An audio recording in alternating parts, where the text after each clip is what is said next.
on our page as well, and then see if at all we can get any more updates on Facebook to see people who are most likely to to contribute one or two things, just to run a concurrent page here, and then I think we shall be able to listen to each other in one way or the other.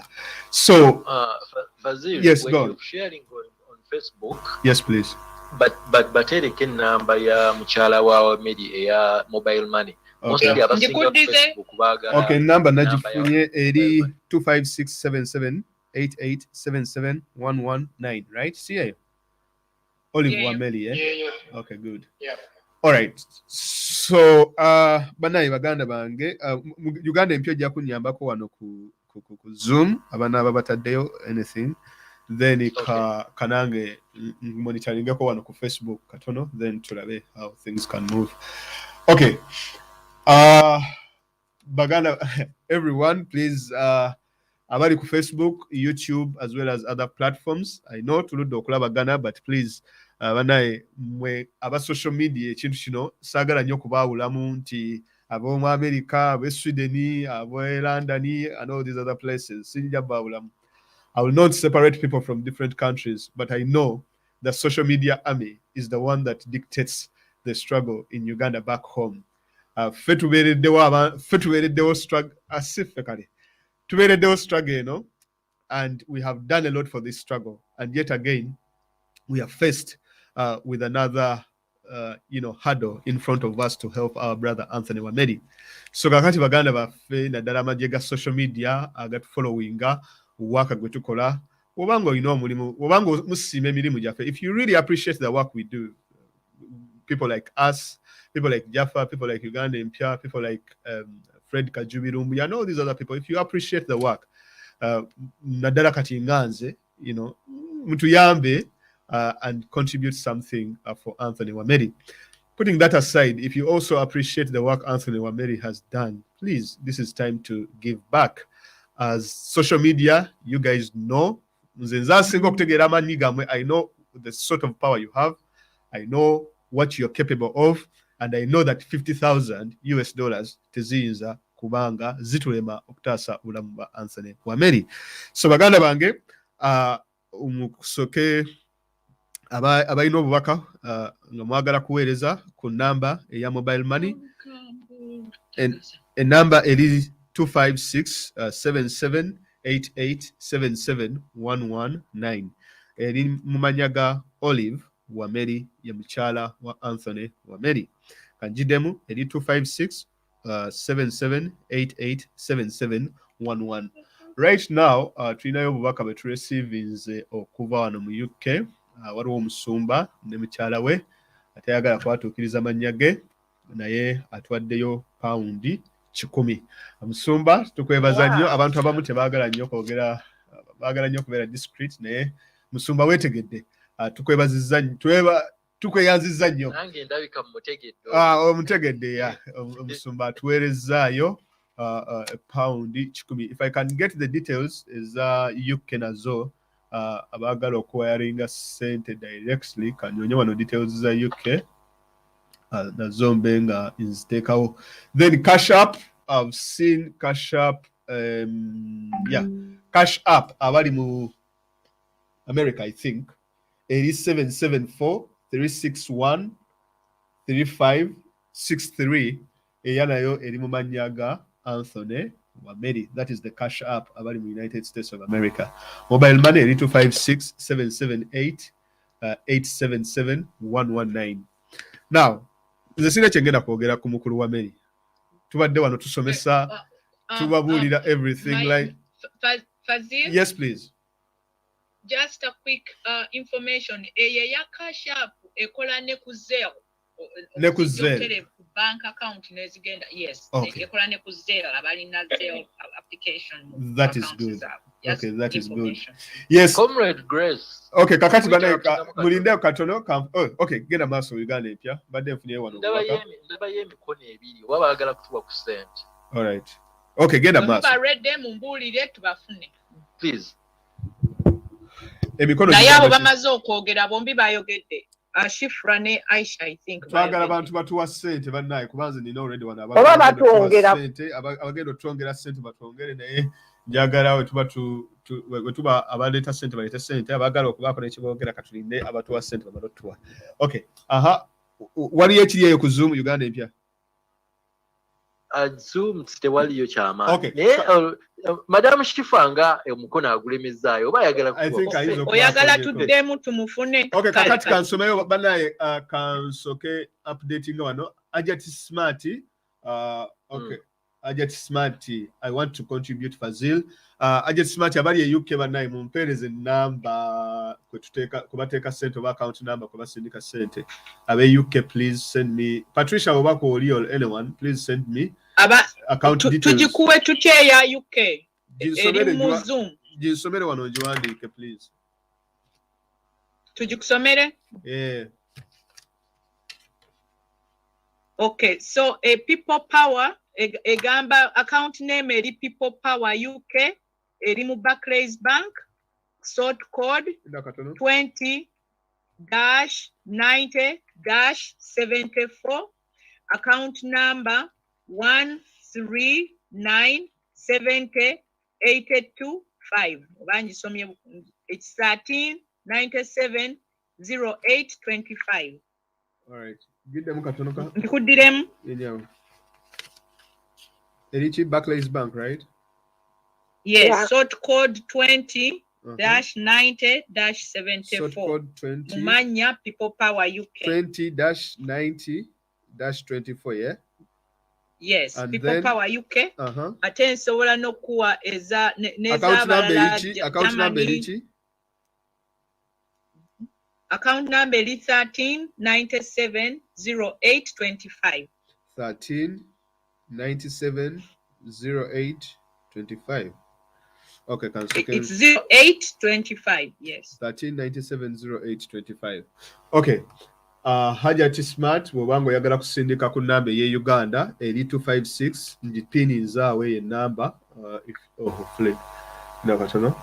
No, a number ye Uganda then no tetusomye ya UK. Okay, number ye Uganda ye jempini nzaawe ku screen gye mulaba abaganda bange if you want to donate to a mobile money number in Uganda. If you send money, just let us know, just to tell people someone has donated. But tereddeko ne mobile number ba UK oba ogyetaaga naye nsobola Okay, give me the mobile number for the UK as well.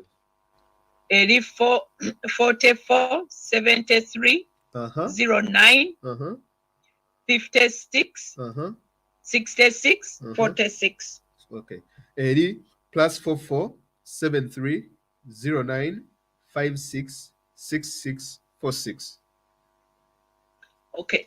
Yeah. Kudiremu eri 44 73 09 56 66 46. Kale, wesirikire. Okay. Kakati ekiriwo abe UK enamba yino kwe muba musindika sente if you can eri +44 73 09 56 66 46. Bw'oba oyagala kusindika ku bank account enamba eri sort code eri 20 90 24 24. Account number 13970825. That's a Barclays Bank account. Eri mu People Power. Amanya ga People Power UK. Bw'oba osindika ku mobile money number eye Uganda eri 256 77 88 77 119. All right. Mumanya ga Olivia Wameli. Nina gwe njagala okulangira. Yeah, batuyambe at least segment eno tuweze milioni 10 ku account ya mukyala wa Mary. Tetunnaba kutambula mu segment eno ate nga twagiwa prime time. Waliwo awandise UK, you have read the wrong please. account. Which one? I don't know. Just show me one. Wrong number ki gyalabye se gyolabye. Number cheri wrong. Fazil, you have read a wrong sort code. Sort code yeri 20-90-74. 20-90-74, yeah? Okay. 20-90-74. Okay. And then account number 139708. 139 70825. Okay. 139-70825. Then a number ya UK 73 plus 447309566646. Sure. Yeah, yes, sir. Okay. Kati Ate Olivia. ne information eno eri ku Facebook already. All right, yeah. Olivia Wameli Oliwa aba doubting asobola okukeberako double n'alaba. checking. Olivia Wameli Comrade Grace for some time now. Comrade Grace waliwo omukulu bamuyita Ismail Agala ow'omukono. ava kunedda ava kunkubira simu wano musajja waffe wa struggle nnyo. Angambye olumpuliddeko kuno agenda kutuwaayo $100 already yawaddeyo dda naye agenda kutuwaayo $100 agenda kuziweera mu California chapter. tweyanziza nnyo. Okay, we California zigenda kutuuka bulungi tweyanzizza nnyo tweyanze. Ate nga ye mutuufu ye musajja wa struggle musajja waffe nnyo. Okay, that is good. Tweyanziza nnyo. All right. So baganda bange details muzina Hajat Smart Harima tweyanziza nnyo atuteereddeyo pound 2 banaye tweyanziza nnyo tweyanze. Tweyanziza bannaye. Hajat Harima mwebale kwagala struggle mwebale ku pound 2. Yes, pound 2 za taddeyo. Ahmed Mawanda okay. Abagala okuteeka ku bank account please. Bank account hiyo njipini nzaawo eya UK nja kuba nzi interchanginga but jempini nze gye tuba tuteekako and then woba otaddeko sente just let us know so that tuza announcing wano abantu babenga bamanya akatono ke tuba tusobodde bakamuwa musindiseeyo. Waliwo abuuza PayPal Governor Shide PayPal. Okay. Woba tusobola kuteeka kwe zino tulina mobile money mukulu Shide. Osobola okuteeka ku mukulu Hamani yavuddeko. Hamani alina PayPal I think. Hamani alina PayPal eh? Yes. Yawe tubanga tulina PayPal nayo tekina muzibu musobola. Aba Sweden kanfune wano information. I'm sure I can help guide with their information. So give me a moment here can be no one. But the mungamba Sweden? No, PayPal.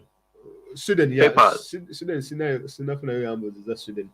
Okay, guys. Sweden, but they how to contribute, where to send the funds. So mujira mugenda maso, I'll break in with that information momentarily.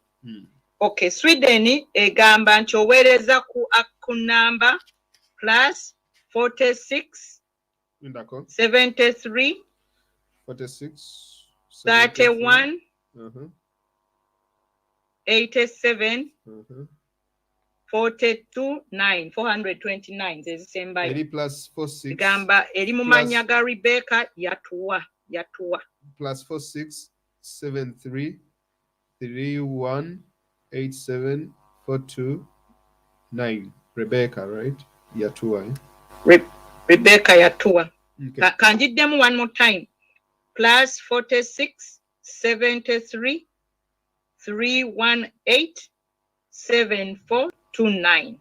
Bane kansubire musomye message ya Hood at Comrade Fazir. Please note that the UK number is just for communication, not to put on money. Okay, not to put on money. Okay. Okay, kale. Okay. Bajja kukirabanga. All right, kati ekiriwo right now tufuneyo obubaka okuva wa mukulu Mawanda. Guys, you know, I have already contributed 50, but now I'm adding 20 more. Thank you very much, brother Mawanda. Madina Hajara, I have sent 20 pounds on the bank account. Madina Hajara, that's not the bank account, please. The bank account is same year 75, not 25. Oh, you know. No, yeah, that's the Madina Hajara, thank you very much. That's the yeah. No. Sort code here, but there's same year 24. Now then you want this with yeah. Madina Hajara, that's the right bank account. Bank account here, UK guys, Manyaga People Power. Yes. UK. It's the Barclays bank account.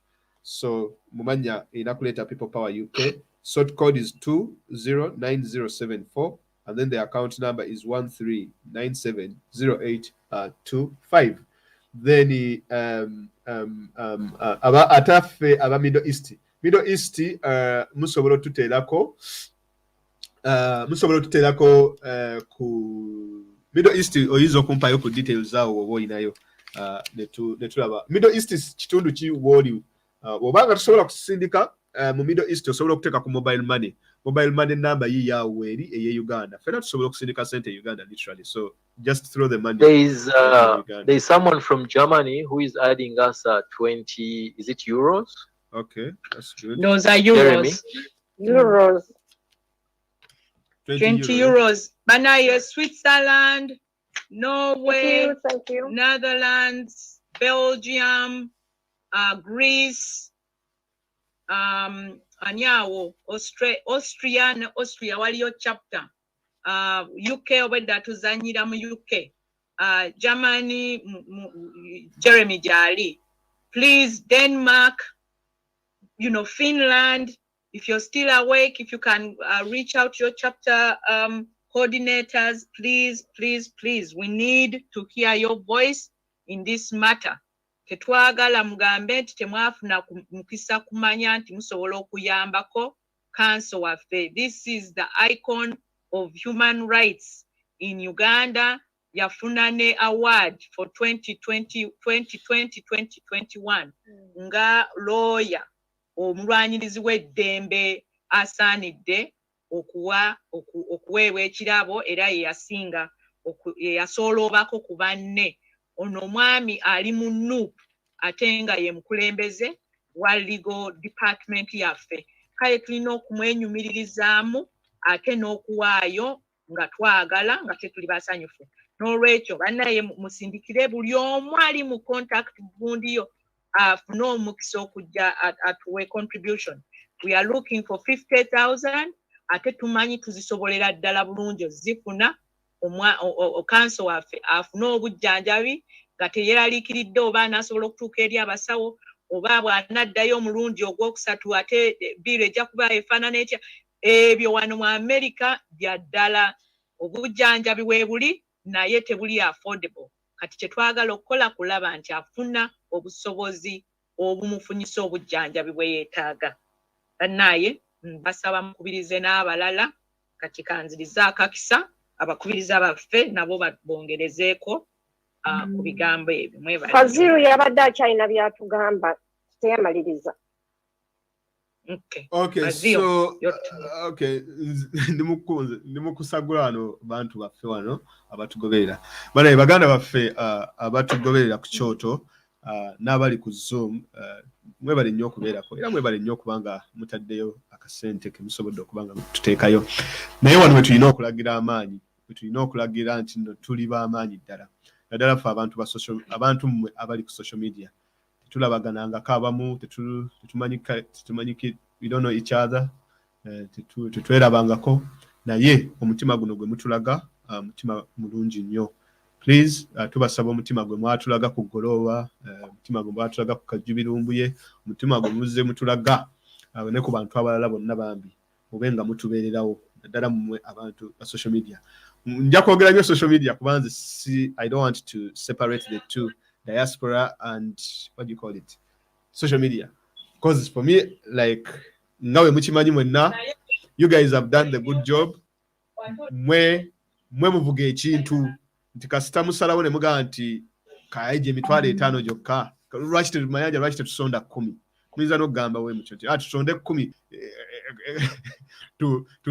tubalagire ddala nti si kulagako kale, it's not byakulagako but just to show that we are standing with our brother Anthony Wameli. Tunyonya emitwalo 5 eja $1 today. Naye ne ziba ziyiseemu era tekigaana. So omulimu gwe mukola guno mulimu mulungi nnyo. So banaye tubasabira ddala mubenga muteekayo. Okay, kandabe. Okay, that is an Airtel number. And kwe muba muteeka mukyala Sumin. Again, I have sent 20 on Olivia Wameli, $20. Thank you very much. Sarah Sumin. Sent ako twebaliza nnyo twebaliza. N'abalala mwenna tulina enamba zaffe, enamba ya mobile money ye eri awo ku screen. obanga tosobola kusindika ku wiringa ku bank transfer naye obanga osobola okuwiringa ku bank transfer sort code abali e UK eri 20904074 Barclays Bank Mumanyaga People Power UK, and then the account number is 13970825 the Mumanyaga People Power UK. Then Wawali Sweden, you can send the money when the number is sim +46 73 31 87 429 Mumanyaga Rebecca Yatua. Okay, Fazil. Yes, please. Fazil. Yes, please. Nange bali dala kwisaawo kano nange nti wano mu chat Germany Ngobi atwongeddeyo euro 2 n'ekirala kyembadde njagala okwongerako is nti our details for the banks for kusinako sente ziri mu chat plus the PayPal ngeri mu manya ga dollar namiro dollar you can resend your you can send the details back. Okay, this is no zize so tweyanza ge German also is now waking up tweyanza mukulu Ngobi for the 20 euros. Tweyanza no, thanks so much. All right, mukulu Ngobi tweyanza ege. Okay guys, kashabe wano.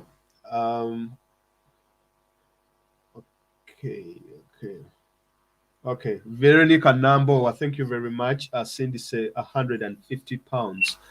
Ku number Olive. Wow, Veronica, thanks so much. Nambo, thank you very much. Bana imwe bale nnyo banti mutubereddewo and kashabe wano. Mukulu Isma twebaza $100 bannaye zinabagambyeko zituuse. Oh, thanks so much. Bannaye ndabako n'abantu abalala tufunye abantu abatujoyininze kuliko abavuddeko abalala ne bavaako. Mutulage ku mikono bannange, mutulage ku mikono. Lizzy Nkizi, thank you very much. Atutereddeko pound 2. Lizzy Nkizi.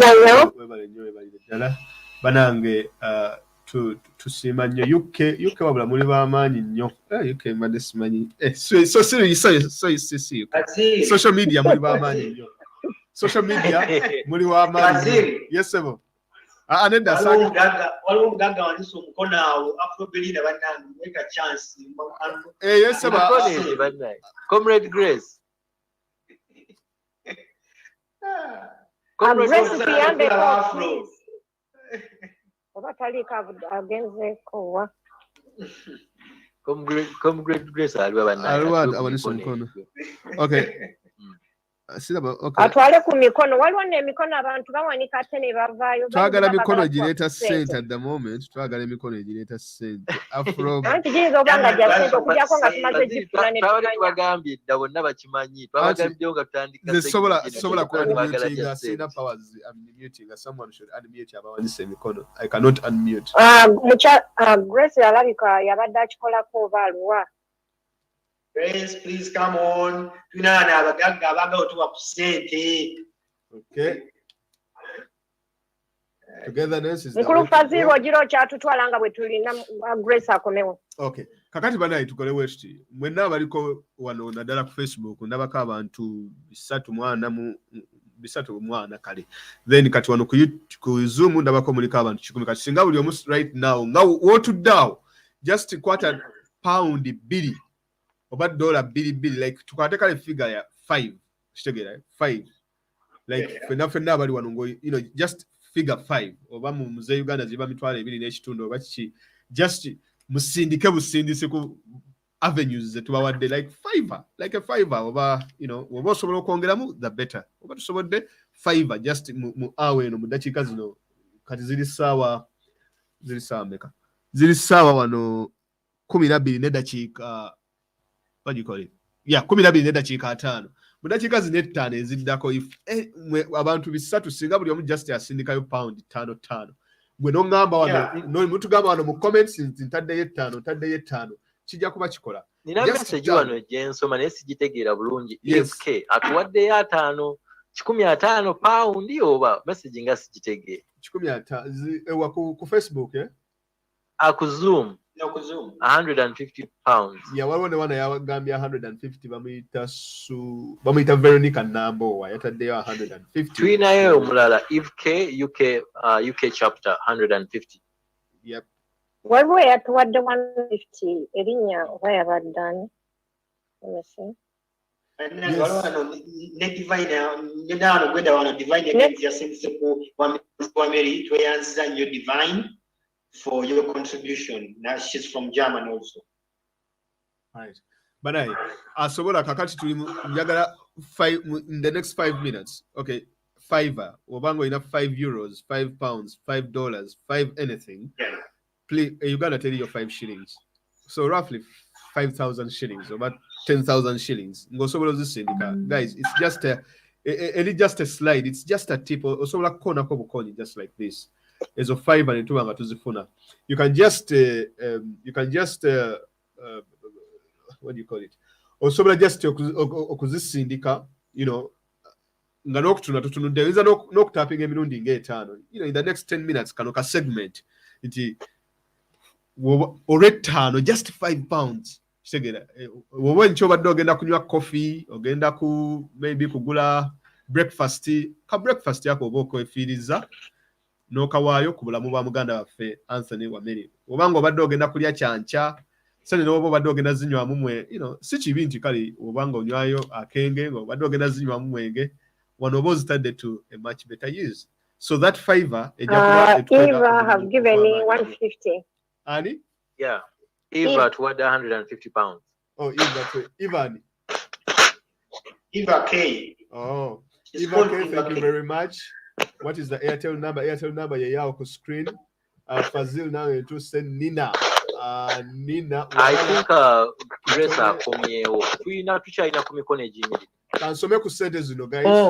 Kansome ku sente zino please. Oyagala nkebere ku mikono? Tubaddewo n'emikono naye ne waliwo omukono guno gwa Aisha simanyi Aisha oba gwe team leader wa California twetaaga okuzuukusa abantu ku West Coast kati. Okay, kansome ku sente zino please. Aisha kampuwa omukisa Aisha tulabe oba you can unmute Aisha please. I don't know if this is the team leader from California. Your hand is up. Yes, yenze mkwano. Yeah. Owedda mute mpani bwejayo bwempanika bwengujayo. Kale nyabo tuweyo karara tukuwulirize tuzukuse. Bana lamusiza nnyo mbeebaza mwenna. Thank you very much for contributing. Bana mukoze omulimu gwa ttendo tubeebaza.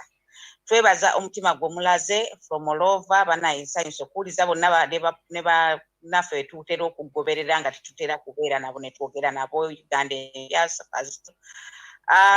I thank abantu bange wane California abawaddeyo so far California mwawulidde dda twalangiridde nga we twalangirire twali tukyalinawo 13,000 so far I think kati tuli mu 13,000 oba mu 5 if I'm not mistaken. Mugenda. Ate nga n'olweggulo tulina our meeting, our annual meeting every Sunday evening 7 o'clock. So tujja kwongera contributing. So by tomorrow I think we will submitting our contributions and we will be on the top of the hour. Mbakubiriza bannange mwenna mbeebaza nnyo omukyala Aliyeti abadde ayongerako abantu ssente banaye. We need that spirit. Tubeebaza nnyo twongeremu amaanyi. Twongereremu ddala amaanyi tukoowa tubeere nga tuyambako okulaba nga munnaffe tumujja mu nvuba mwatubidde. Asika obulamu tassa mukono kati ssaawa zino byalwo ali kulwanirira bulamu. Aisha nsaba kusalamuko ku kirimi katono kubanga engeri gye moderating nga obudde bwange buli limited. Badde nsaba kusoma bubaka bw'abantu bano abaleese ku kasente then I can give back the mic to you if that's okay. Is that okay? It's okay, Fazil. Yes, thank you very much. Kakati, okay. Ababade ku campaign banayo oretano obo ina €5, obo ina £5, obo ina 5 shillings, 5,000 shillings, obo ina 5 dirham, any 5. Mu minutes season etano ezisigaddeyo to get to the top of the hour. And Saba just slide, just tap, just send that money. On Syndicate or a message you, and then we shall read it out.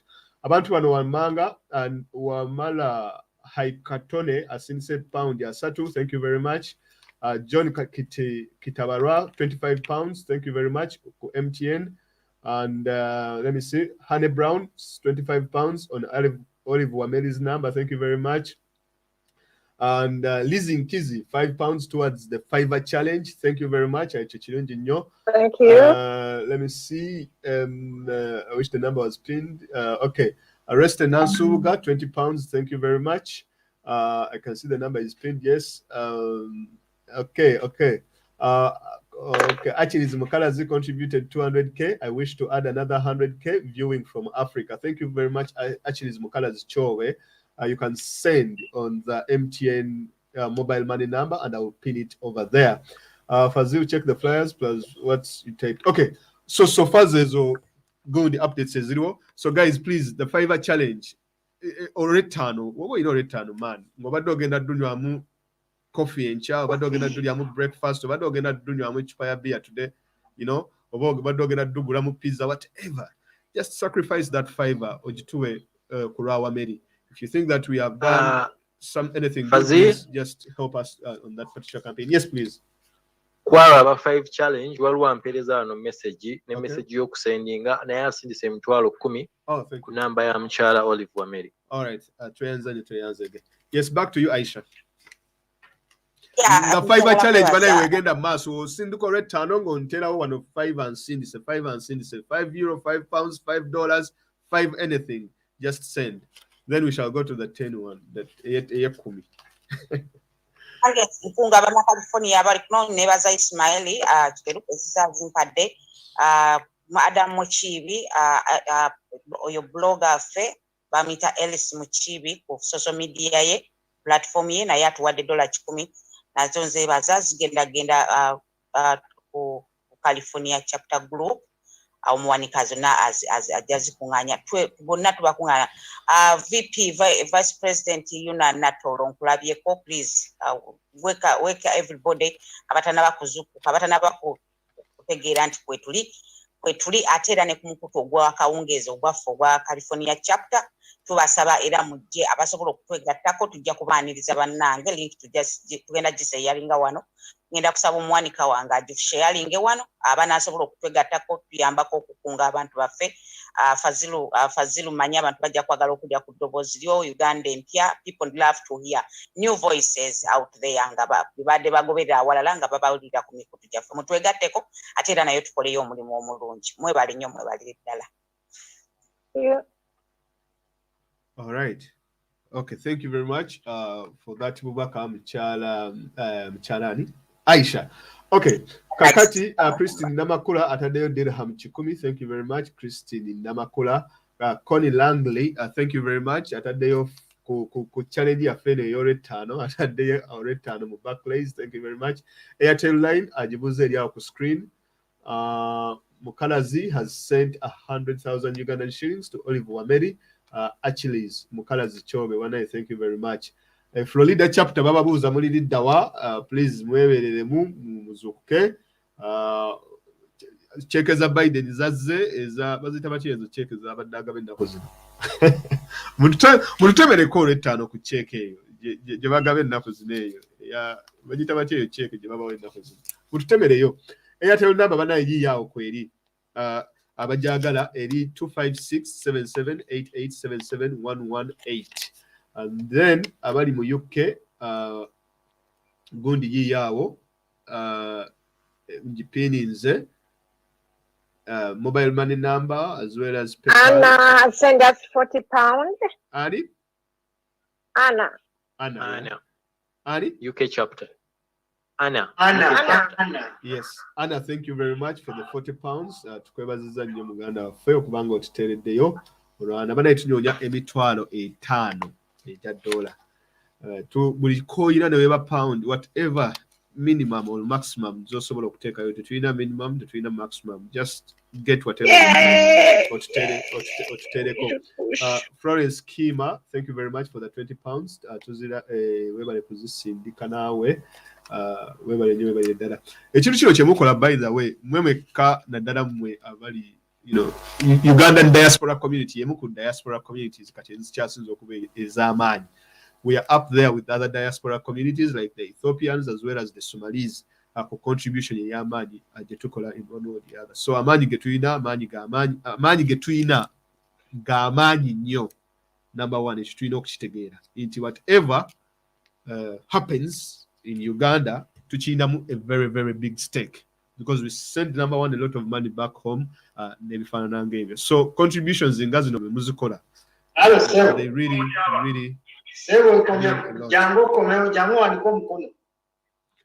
yes banange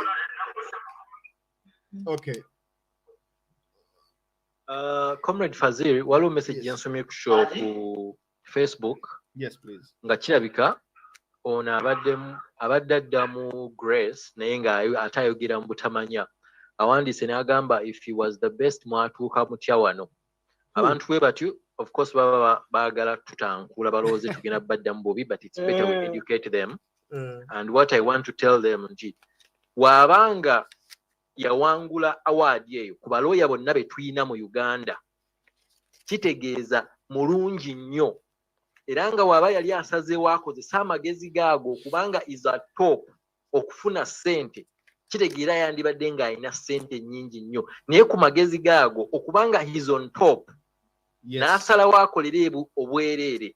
That explains Counsel Wameli to you. So I don't need to answer anything else to you. Kikulu nnyo omuzeemu bulungi nnyo like Julie gyali yanannono webale nnyo okusindika obubaka obwo banange mulimu guno gwe mukoledde Wameli wagwe mukolera Wameli mulimu gw'amaanyi nnyo mulimu mukulu nnyo era munene nnyo nti abasinga kufa ababadde bakola emirimu gino oba bakola emirimu gino yene engeri yokka gye tuyinza okubanga tusasulamu nti mutudduukiridde mu abagoberezi baffe oba abatulaba whatever nti mutudduukiridde nti buli we tubeera mu bizibu mwadduukirira Lumbuye mudduukiridde Wameli mwatudduukirira ku Goloba and all these kind of things mutubeereddewo. So obweyamu obwo bwe mutuwa naffe butuzaamu amaanyi. Nze buli wendaba ndowooza nawe Uganda empya kye kimu buli woolaba abantu bano nga bayimiriddewo Wameli naawe wobanga okola videos z'otuweereza ennungi ennyo ku YouTube oba weeyongeramu amaanyi. Simanyi oba kikongeramu amaanyi okulaga nti n'abantu ddala Wameli bamubeereddewo ne gundi campaigns zino zonna bazibeereddewo. I don't know what that makes you feel. I will tell you a story, and this is a personal story. Yes. When Lumbuye got caught, when Lumbuye was arrested, and you remember agamawulire agasooka okujjanga bamukutte tebamukutte ojjukira ekiro ekyo. Yes. Bamukutte tebamukutte. This was not only me, but this was a message to any blogger until this man can get you wherever you are. So every blogger by that time was in shock. Everyone was planning what to do, what not to do, but the support. Abantu engeri gye baavaayo ne bayimirira abakulembeze baffe bwe baali boogerera temuvaayo abadde ayogera kino naye abakulembeze be twesiga ne bajja ne bamuyimirirawo. But the most important, Abana-Uganda, people power. So sijja kulimba si fefeka abakirimu naye n'omwana oyo omuto ayagala okukola Faziri kyakola, ayagala okukola Uganda empya kyakola, naye asituka tagaanirayo. Wamanya nti abantu bamusupporting, abantu bamubeererawo, asituka najja n'ayingira n'akola kino ekintu. Because in this struggle, trust me, it's unity, it's numbers, it's only numbers. Yensonga lwaki newotuwa £5 newotuwa $10 zonna z'amaanyi, because tofuna kimu, ennyingi nzibu za kufuna naye entono ate wezibanga abantu bangi bakuwa entono ziwera mangu. Kyovulaba nti abayindi bajja mu business ne basooka abafirika okukola ssente. Twatuukanga nga tunda products ezimu bwe ng'oyagala kutunda $2.2 naye nga profits yo ya $1 omuyindi najja n'agamba oli ayagala profit ya $1 nze kantunde nfuneko profits 3,000 oba 15,000 n'atwala bakasitoma bonna 10 olunaku n'afuna $5,000 gwe otunda omutwalo n'ofuna 15,000. So numbers are the most important. Yonna business in everything. So sure. Unity, olwa unity ey'abana Uganda naffe yetwongera otuwa amaanyi. You can add on. Okay. Tulinayo omukono wano waggulu. Momo LK atuwaddeyo pounds 5 azitadde ku Barclays account. Thank you very much Momo MK. Then waliwo n'omulala wano ababuuza ennamba ya MT mobile money ye gye mulaba ku screen 25677887711 Comrade Grace ndaba y'omukono. Waliyo omukono. Kamalize n'ono omulala Setala Graham sindiseyo naye omutwalo gw'ensimbi oza Uganda toyanza nnyo mukulu Setala. Yes, Comrade Grace ojja tusubya ssente bannange. Mpozi nange nsaba kwongerawo ku Uganda empya kyobatuugezako okwogera ne fazir nti abantu buli Museveni n'abantu be buli bwakuteeka ku kisenge n'akunyiga aba ayagala kumekinga kufula lonely akuteeke mu kanyigo muteese so naye buli lwogaana banno ne bajja ne bakuyamba Museveni alinga mbo nti engo bwebange nange nali embuzi esooka kugigoma n'egijja ku bantu n'egitwala emabbali n'egikwatire naye engo tesobola kujja mu kigana kya mbuzi kino n'ejja nega nti egenda kwata akiika so Museveni naye alinga ngo nti asooka n'akunyiga n'akujja ku bantu kati feeyo kyetumulemesezza nti ne bwakunyiga nga naffe tujja nga naffe tukuyamba tukubika tukusapootinga eventually ng'akuvaako so exactly numbers kyasinga okutya numbers naye kale ate naffe abanayuganda tulina okulagira wano numbers bannange kati numbers twagala pound 5 numbers twagala pound 10 twagala $10 twagala omutwalo gumu mulete numbers ezo tubalaga abasajja bano tulina numbers. It's the time wetutabeerawo Counsel Wameli mugenda kubeererawo ate nja ajja okugamba mpa amafuta ngende mu kyalo. This is life bannaye buno bulamu mutwe ku mikono bannange tetufaayo temuswala £10. Kakati kansoleyo buno obubaka bannange Harriet Belinda aguddewo challenge empya ya pound 10 £10 challenge banange this hour £10 kati wabanga ebitano biyinza okusumbumawo kati nyo okusindika oyinza okujjako kale 10 kiyinza okusumbumawo kati oyinza okujjako 0 for now then no weerezeze ez'amangu eziri waawe 10 awo change oyo aliwo then netubanga nga tutambula. Okay, thank you very much omukyala Belinda aweereza £10 challenge aweerezaayo olwe 10 mukyala Onei Wandyambi aweerezaayo 10 eze Uganda. Thank you very much. Never had a cuddle. I'm sending Oliver 10k bannange. Thank you for comments. Thank you very much mukyala Never cuddle. Omulimu ogwo mukola mulimu mulungi nnyo. Fazir mbuulira Cape Town South Africa za mobile money number ya wano South Africa.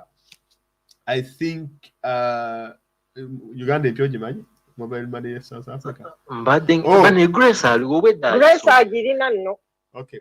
Mawanda atugambye naye akomyewo ku challenge ey'olwe 10 £10 challenge. Thank you very much. Bana $10 America sawa zilimeka. America $10, €10, 10 shillings, 10 America. Ekimunga kya 10. Please come. Waliwo ekigambo Uganda empya kyayogedde. And let me tell you this guys. Baweyo update, overall update muwulire we tuyimiriddeko zetumanye overall update egira erindako for now nga we tukuŋŋaanya in the next minute. Mukasa wedda wanika omukono alabika ayagala kutuwa ku ssente. Weye waba aleeta ssente muleete.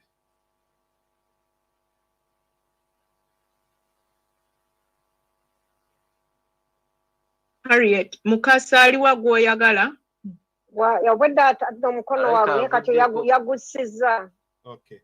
All right. Mbadde nnyina kye njagala. Mukulu Mukasa bw'oba okyaliko zibadde zaffe tozituma komawo. Yeah. Simulaba. Wawo kye bali. Let me see. And Afro banange jangu nawe ku ssente. Afro Madina jangu twongeyo ku ssente bannange.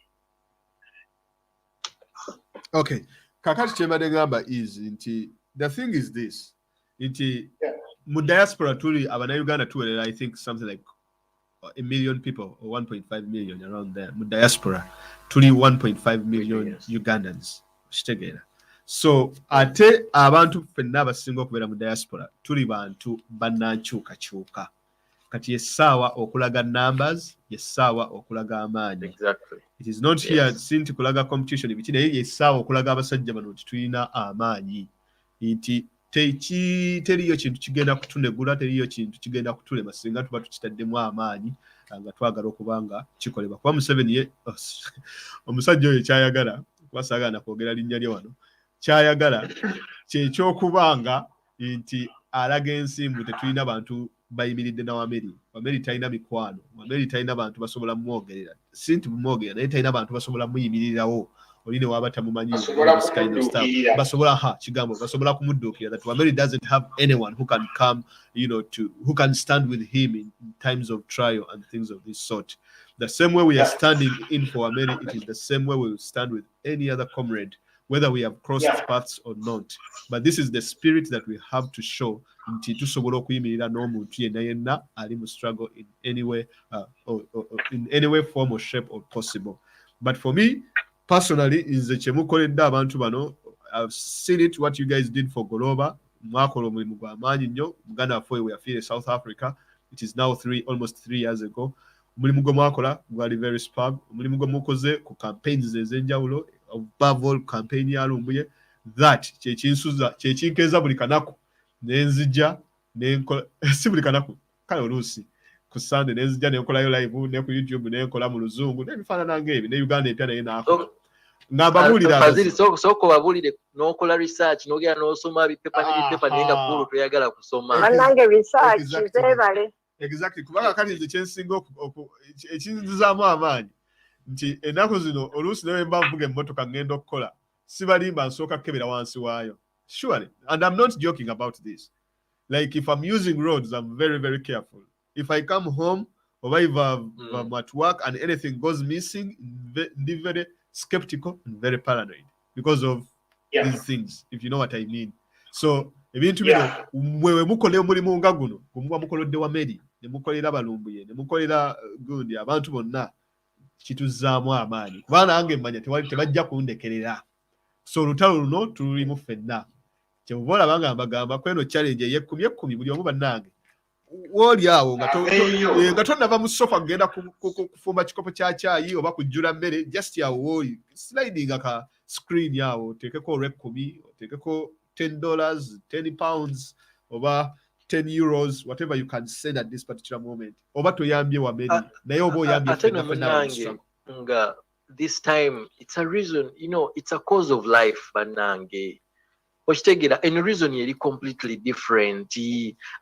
Fazil tugenda tubeera ku live abaana ne batugamba sabula lwaki temuvaayo ne kati saazi ne mutandika kutusabulayo ne $10, $100, £10. Mutugambanga sabula muveyo saazi mumusabule Wameli ne £10 mumusabule saazi ne $100. Mukulu before Hassan atutereddeyo 15. Thank you very much. Dokas Sanyo, thank you very much. Njagala kusonda $10 naye sente zifunye ncha sibeerere nedda Dokas Sanyo n'oba zifunye ncha nazo tetujja ziga tuzitwala anytime sente tuzitwala tunyonya $5 nazo tujja tuyina ne tumusiime ataddeyo $1.5 eri ku namba ya Wameli, Olive Wameli. Wow, that is good. Thank you very much banange abateekayo obubaka obw'enjawulo okubanga muyimiridde naffe. Ate n'ekirala kye tulina okumanya bannaye nti omuntu yenna kambabuulire ekintu kye mukola olwaleero saagala kuteekamu nnyo bibiira naye omutima guno gwe mulaga kambabuulire, you don't know how other people are envious of the capacity gye tusobola okuba nayo ne tumobilizinga like this ne tuba nga tusobola okuddukira abantu baganda baffe. Kubanga mulina okukimanya nti waliwo abantu abalala abandyagadde okulwaninga campaign nga zino naye nga tebasobola kufuna abantu 10 bayinza kujja gye bali. So for that matter, muli ekibiina kiri very organized, campaign eri very organized, abantu baffe muli very organized ate ekyokuba nti muwaayo n'omutima gumu that really big kubanga kino tukirabanga I mean we have never seen this in Uganda. Can we interrupting mbambi katono? Yes please. Waliwo ali e UK ava kumpereza ano message akwali ku line osobola okunsomera ku account number eya UK. All right, account number 80, let me read it here. 8013970825.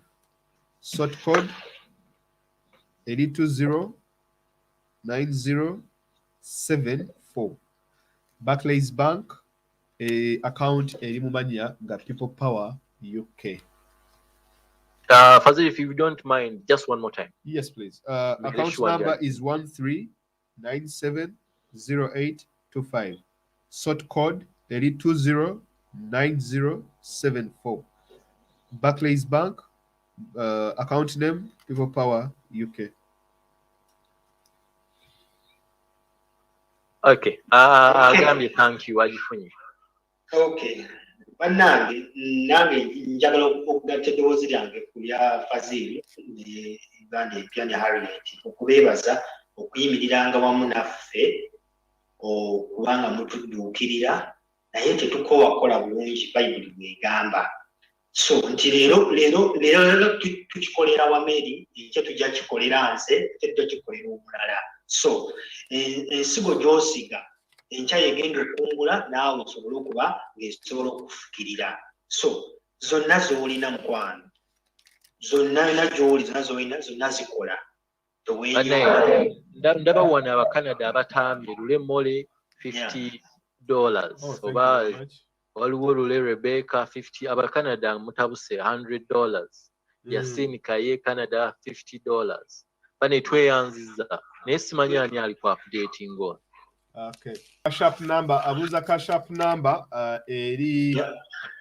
Waliwo I know cash app number. Okatono. Anyway, kandabe jifunye. Hold on. Alright. Cash app. Nezile. Oba zile. Bajita zile. Bajita zile. Zile. Bajita zile. Mwetaga number ya Zelle. Yeah, number ya Zelle ne cash app. Jitusomere wano katono. Number ya Wameli ya Zelle yemu ne ya cash app eri 774 361 3563. Gidemu. Eri plus 774 361 3563. 774 361 3563. 3563. Yes, those are the last four. 3563 774 3613 563. 774 36 361 6563. Once again.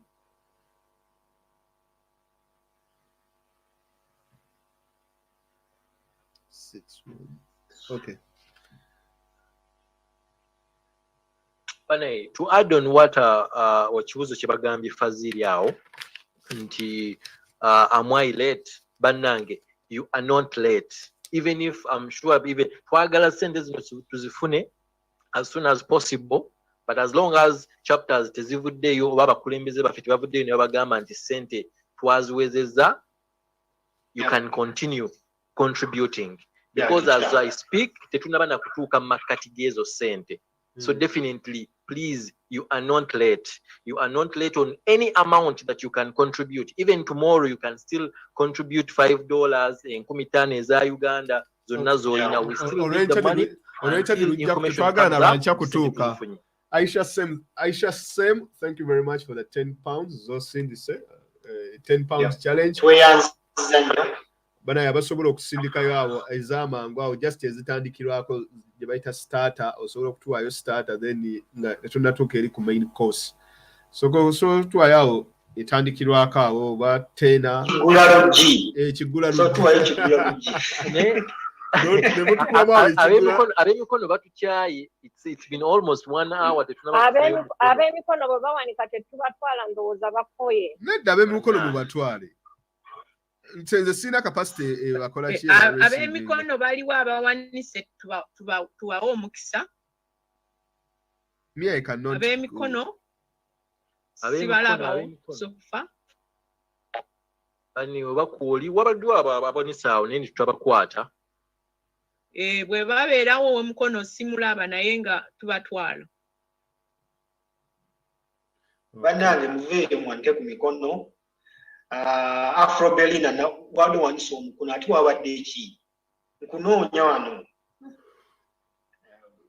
mulimu abaagala otuwaayo $10 naye nga balina ensonyi kati waveeyo atuwayo $10 alabemwebaza yalinga abalala tuli mu $10 challenge wano $10 challenge it is a $10 challenge $10 €10 £10 $10 shillings teziriyo njiba mitwale n'egya Uganda so si wabi mitwale n'egya Uganda yeah 10 challenge oba osobola okuteekako anything 10 just 10 dirhams ezegundi baziyita batya ezekata dirham so yeah mutusulireko awo butena katono awo then tugenda mu gundi endala waliwo agenda tuterayo wano ku account agenda tuterayo £25. Thank you very much. Thank you. Waliwo wano ziptex erinnya lyo zibwa okwogera bwe mba ready ne Nup Minnesota bawanise emikono nsobola obbasumulula boogere basumulule kale kati ntandise ne ziptex please unmute yourself tuli ku Wameli fundraiser please mbalamusizaako nnyo mwenna members bana people power nsanyuse nnyo okubeera nga ndi wamu nammwe nze mpitibwa ziptex ndi eno Dubai era nze contributingira mu chapter yaffe naye njagadde kubuuzaako ku mukulu Uganda empya bwe muwuliddeko ne ŋŋamba siizavaako nga simumubuuzizaako nakumwebaza emirimu gy'akola weebale nnyo mukulu Uganda empya ate era ne bakomuledi mwenna abalala mwebale emirimu gye mukola amiina mwe musinga abatuwuliriza gwasinga bosi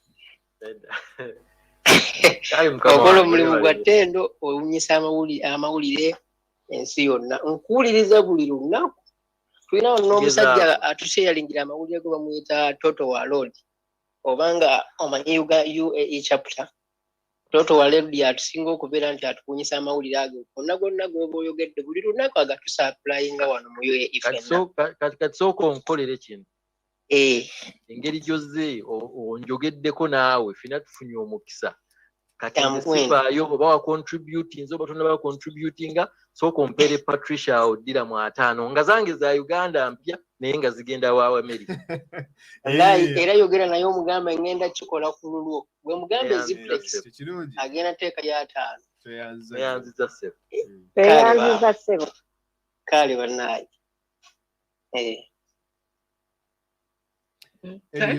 tweyanziza kati waliwo Minnesota ngenda ku unmutinga Nup Minnesota please unmute thank you Nup Minnesota you're unmuted genda maaso oli ku mukutu wa Wameli fundraiser Nup Minnesota tetukuwulira but you're unmuted.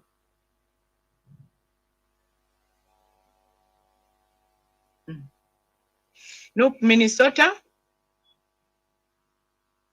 alika yawanise omukono n'ava Mkono okataze okangezeeko one more time. Nup Minnesota, unmute yourself. If you intend to speak, please speak. Okay. Alabika omukono yagwerabiddeyo ndowooza.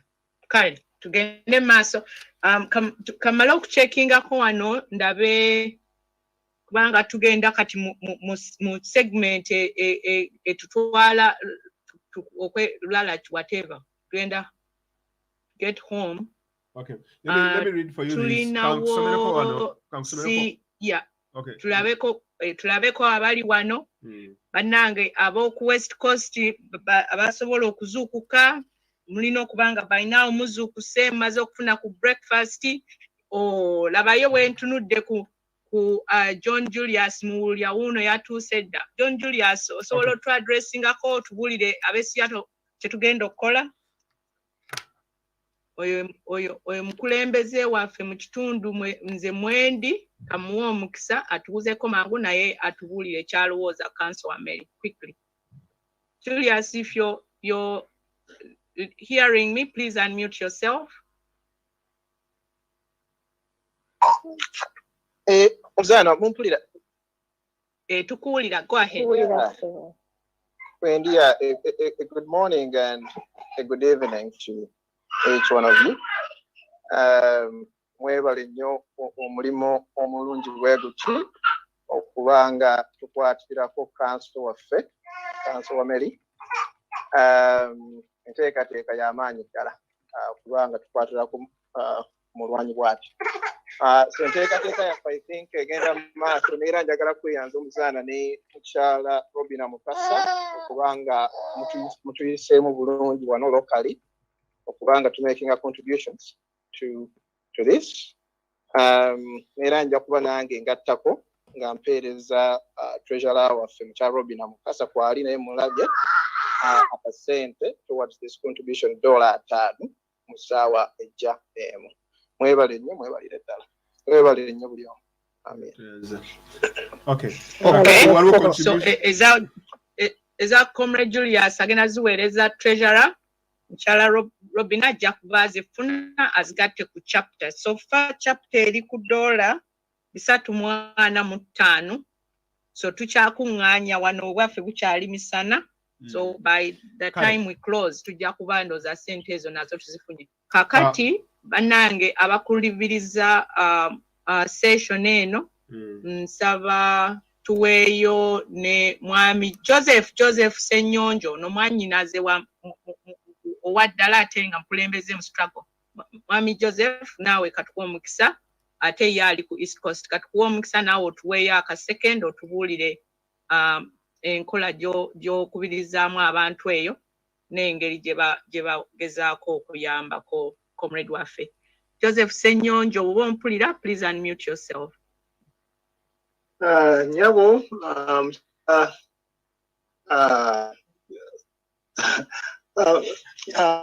gracias yakiboneka nsanse nnyo okuba okufuna omukisa guno n'abakulu monna abatwegasseeko ku mukolo guno ogw'okuyamba munaffe Counsel Wameli.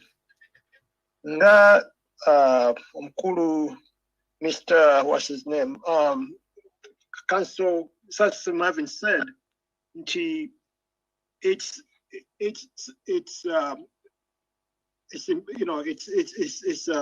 everyone in Uganda is just one tragedy or one incident away from being in great distress. So the way I look at it is that we are not only helping Counsel Wameli, but you look at it, I just went through a personal issue with a family, a parent, and it was the parent was being treated in Uganda, but it was very expensive in the private hospitals. And but Counsel Wameli is in the US, which is of course way more expensive. So look at it as it can happen to you. If you have family members, anyone in Uganda could be extremely distressed in a situation like this. So we're helping ourselves, but we are pushing to see that things get better in Uganda. And Counsel Wameli is one of the instruments that has helped us to represent our people who are trying to ensure that things change in Uganda for the better, so that we don't have to go through something, this kind of situation whereby we have to we don't have systems that can take care of us when we get into this kind of situation. So, Nyewo, I think you made a mistake. I'm in Chicago, in New York. Yes, I've been reaching out to my members, and so far we know about $1,150, and I hopefully get more. Then, Counsel Wameli, I think is just a tremendous asset to us, and we should do whatever we can do in our power. Okuwanti to muyimirako, tumuyambako, n'abalala nabo bafune the same kind of spirit. Agament, yes, when you do good things, people acknowledge, and stand up for you, and I'm very happy, inshallah, rest you that you've spearheaded this whole effort, and all the moderators, the Wempuli Deco, Jaffa, Mayanja, everyone. I mean, unfortunately, I kind of joined, and then I late, and then I kind of had to go off, and I'm back. So I'm sure I've missed quite a few presenters, but thank you so much for the spirit, and we have to continue it. And yes, just for the spirit. Thank you so much. Sebo webale obubaka obwo, and also thank you for putting it in perspective. Tutunulira Comrade Wameli as an individual, but he also stands for a bigger, his footprint, nature representing Amugwanga kinene nnyo. Webale nnyo, webale ddala. So, comrades that Comrade Uganda Mpya, Fazil, Mose, and Harriet, I would like to advise with your guidance to see if we can begin to transition to the last push. Tulinawo Comrade JB Ajakuba joininga, and also Comrade Juko from Canada babenga bayambako moderating. So what that means is some of the moderators you can decide to phase in the background or okusigalanga muyambako. Nayenga, these are going to be the last 3.5 hours where we really need to push. Hopefully we can also get more participation now from the US and maybe Uganda, ne Europe and UK, right, including Canada. This is their time. So right, thank you so much. I'm waiting for your guidance. And I think this is where for me my journey will end, especially on Zoom. I'm going to continue with my other show, Kuchoto. For those of you who are watching, we haven't about Facebook, we haven't met for a long time. Together continuing with the donation campaign, please donate, and I will be emphasizing you to donate as we talk about a few things in the next 30 minutes.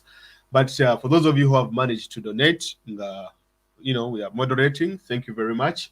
Council donations, this is not any civil. Abakuru, okay. London Mufuma, atwaddeyo mutwalo gw'ensimbi, and let me see. 10 Saudi Riyals, Mbabuke Alvins, thank you very much. LM Prezo deposited £40 on the UK bank account, thank you very much. Safina Wachagulani, 40 Riyals, thank you very much. And Nabalala Mwena Mwebale Dada. Badange, Abari Zoom, thank you very much for giving me this wonderful opportunity. I'm very happy to have been part of this campaign to Kusondera Mugana Counsel Wameli, and I hope that the campaign becomes successful. Tugenda kusigalanga tugipushinga whatever the outcome, we will be able and available to provide any sort of support that you need from me and the entire team. Okay, thank you very much. I think the Kansi one. Oyo Fazil. All right, guys. Thank you very much. Ababadeku campaign yokusondera muganda fe Anthony Wameli okubanga tukola ki anterezemu wano katini ku screen okubanga muganda wa ndeko anti sagala kulaga computer. Okay, kakati mumpulira njagala kati twogere ku tuludde okulabagana ebbanga ddene. Naye mmwe nga bwe muteekayo ssente eri ewa Wameli, please muteekeyo ssente tusondere muganda waffe. Ebyo Museveni tayagala biraba. Naye teri kintu kinsanyusizza. Mbadde nina mukwano gwange gwe njogera naye olwaleero. Yamugamba ekigambo kino. Oyo yenna eyagamba ensi inti His Excellency Kyagulanyi talina kyakoze. Amayina okufuna enkofiira yange. Eno shona gifunidde enkofiira.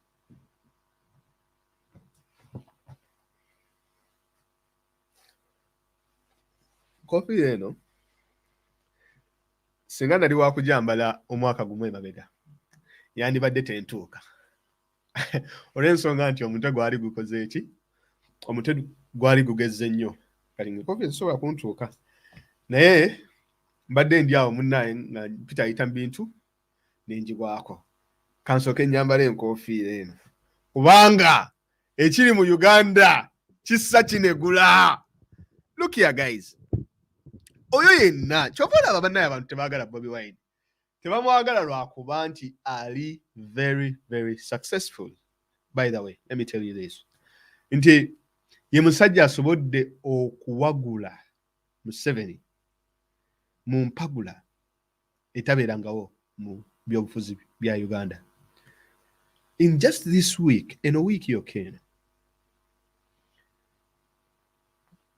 it is Museveni's worst week. It is one of Museveni's worst weeks, by the way, in the 35 years, over 35 years, Zafugide Uganda. And I'm going to explain to you why.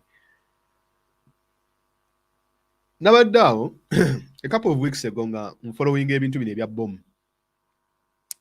And I was watching the story, how it was panning out in the international media. Nengamba nti, omanyi, fabamala obudde bwaffe obusinga nga tusoma Museveni, you can understand his PR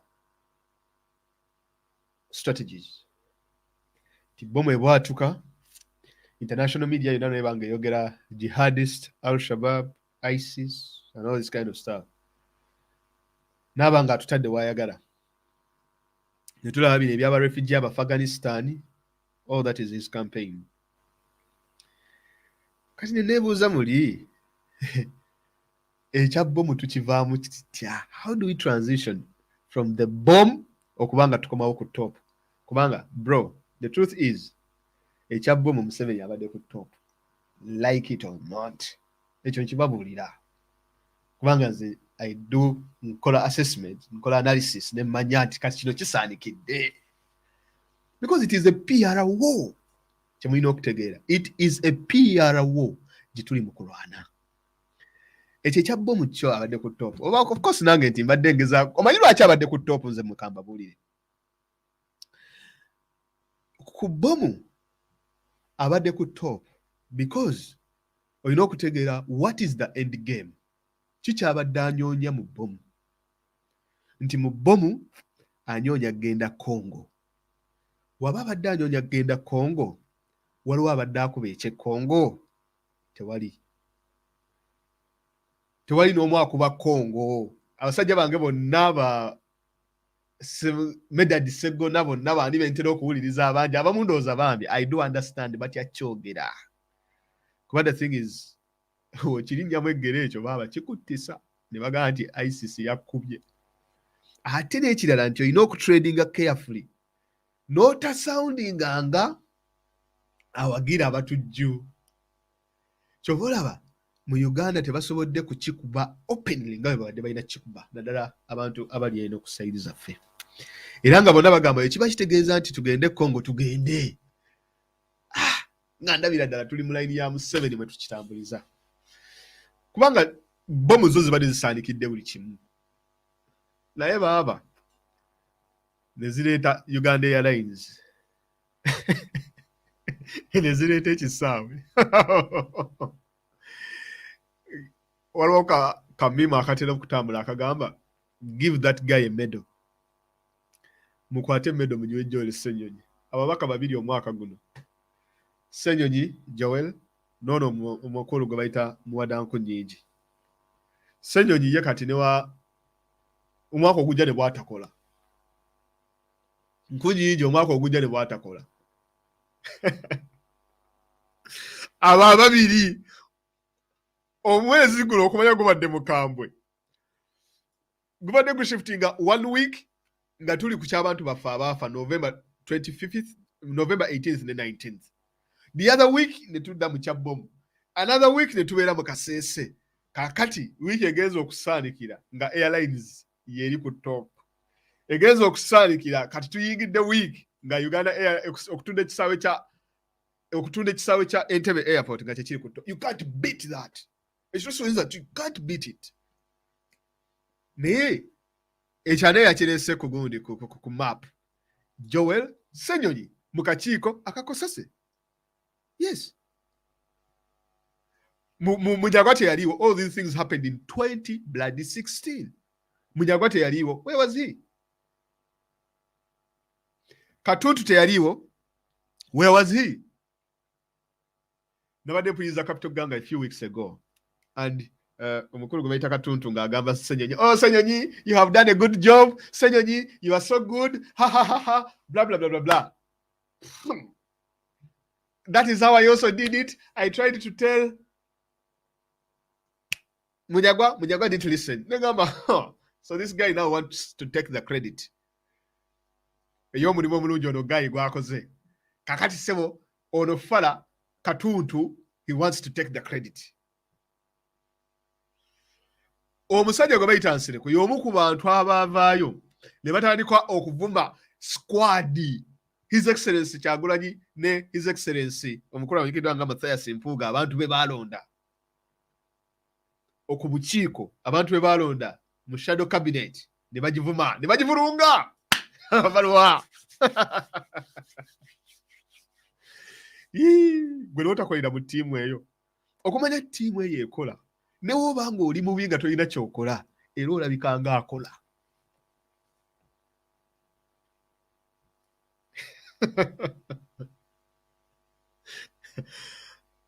Eyo ttiimu eriko kati ne woba nga tokola nga tolina kyokola, literally nga tolina kyokola, naye nga tukumanyi nti oli minisita ne woba tokola era olabika, omanyi woba nga ozannyira mu balungi osigala oli mulungi, isn't it? Olabika ng'omulungi. Naye Joel Ssenyonyi's work etutadde ku top. Amawulire gonna nga mwagala okukakasa kambalageko. Luno lutalo lwa media ate sibagambye mwerabidde.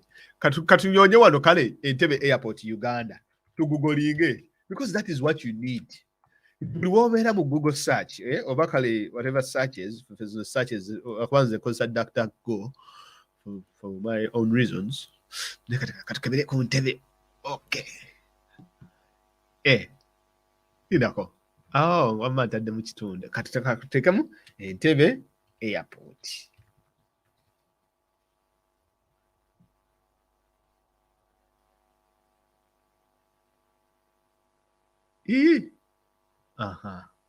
Yes, this is one.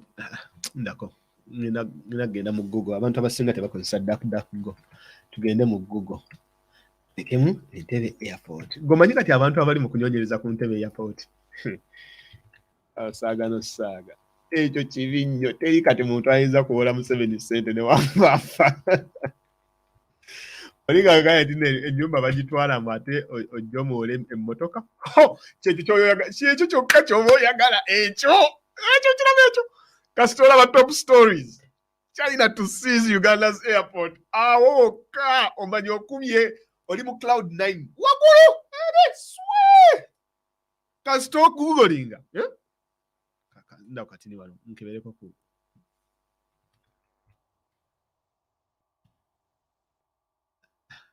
Eno DuckDuckGo tebagikozesa nnyo. Kasita ogugolinga otuuka oba oli mu cloud 9 boy. Iyo story erina okubeerayo. Banaye kye bakola Uganda. Kino sikirabanga.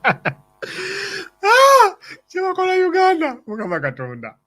la la la la la la la la la. Mulabe ekyo temubiraba. That is what you want. Uganda asks China to amend airport loan clauses. China to seize Uganda's airport after loan default. Viral report officially denied. China's debt trap strategy. Uganda set to lose its only international airport to Beijing. China reportedly takes over Uganda's airport on the account of loan deficit. How Uganda coughed up Entebbe airport to China. Workers at Entebbe airport. Dozens of deportees stranded. Yeah. Kati olaba abamu ku mugenda gamba. Mayanja lwaki oseka nga airport bagitwala. Bro, fe kyetubagamba kye kino bulijjo. Gwe bulijjo ddawo n'owooza nti ebyobufuzi tebinkwatako Museveni ki kakati lwaki omubuleminga okubanga aseka nga airport bagitwala. Is that politics?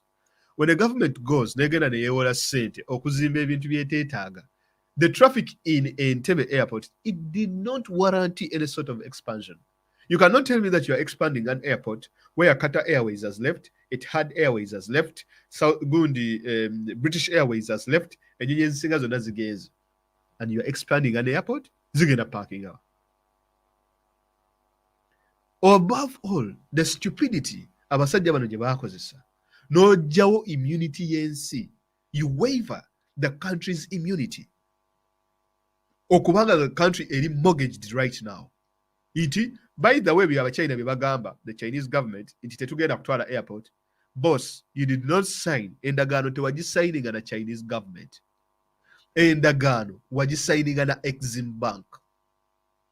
Amateeka gavuga Exim Bank, sige gavuga gamunaga government. So, this is how crazy this thing is. Nti Museveni bulijjo yeeyita Pan-Africanist. Bulijjo yeeyita nti no ye mulwanirizi wa ddembe. Bulijjo yeeyita nti no okumanya ekintu kyamukubye. Yadduse n'agenda paka Tanzania kati gyali yeekwese Tanzania. How do you recover from that? I do understand politics. Sit together politics, but I do understand politics. Eyo story kasita yakutte n'ekuba bwetyo internationally yajjawo biri byonna ebya ADF. Yajjawo biri byonna ebyaba terrorist ISIS. Kati mwetegeke, something big is going to happen next week. Bomedala eyinza ovuga. Mwabatambula mu butale Uganda, be very, very careful. Because Museveni kyatayagala at this particular juncture in time is bad PR. Tachagala. He invested over $400 million in Uganda Airlines. Batundira kochi nsenene. Juzi gundi natti zagwa ezinnyonyi ya Uganda Airlines. Wewe nabi covering by the way. Aba following stories zange.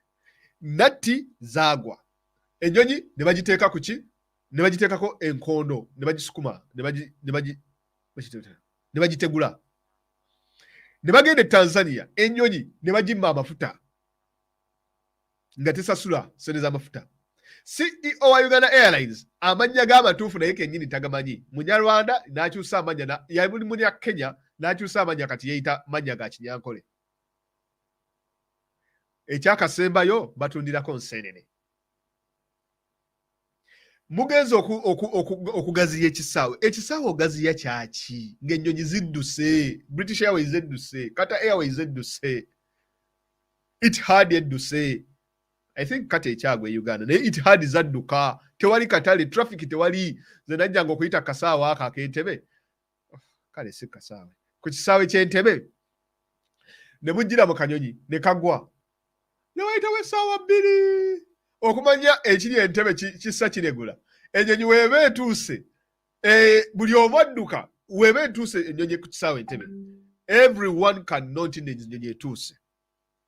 Kati omanya nti nno ennyonyi weeba egudde ku kisaawe ensi yonna n'emanya nti ennyonyi egudde ku kisaawe. Just know ekyo kye muyina it is an airfield. It's not an airport. It is an airfield. Genda Heathrow. Genda ku kisaawe kya wano wa Amsterdam. Genda JFK. JFK bagamba traffic. Yeah? ennyonyi ziggwa bwe zigenda ziggwa bwe eneba yakagwa nga zibeera na mu traffic okubuuka. E Uganda Ethiopia egwa neyeemoola neyeetoloola bweti mwola ekyuka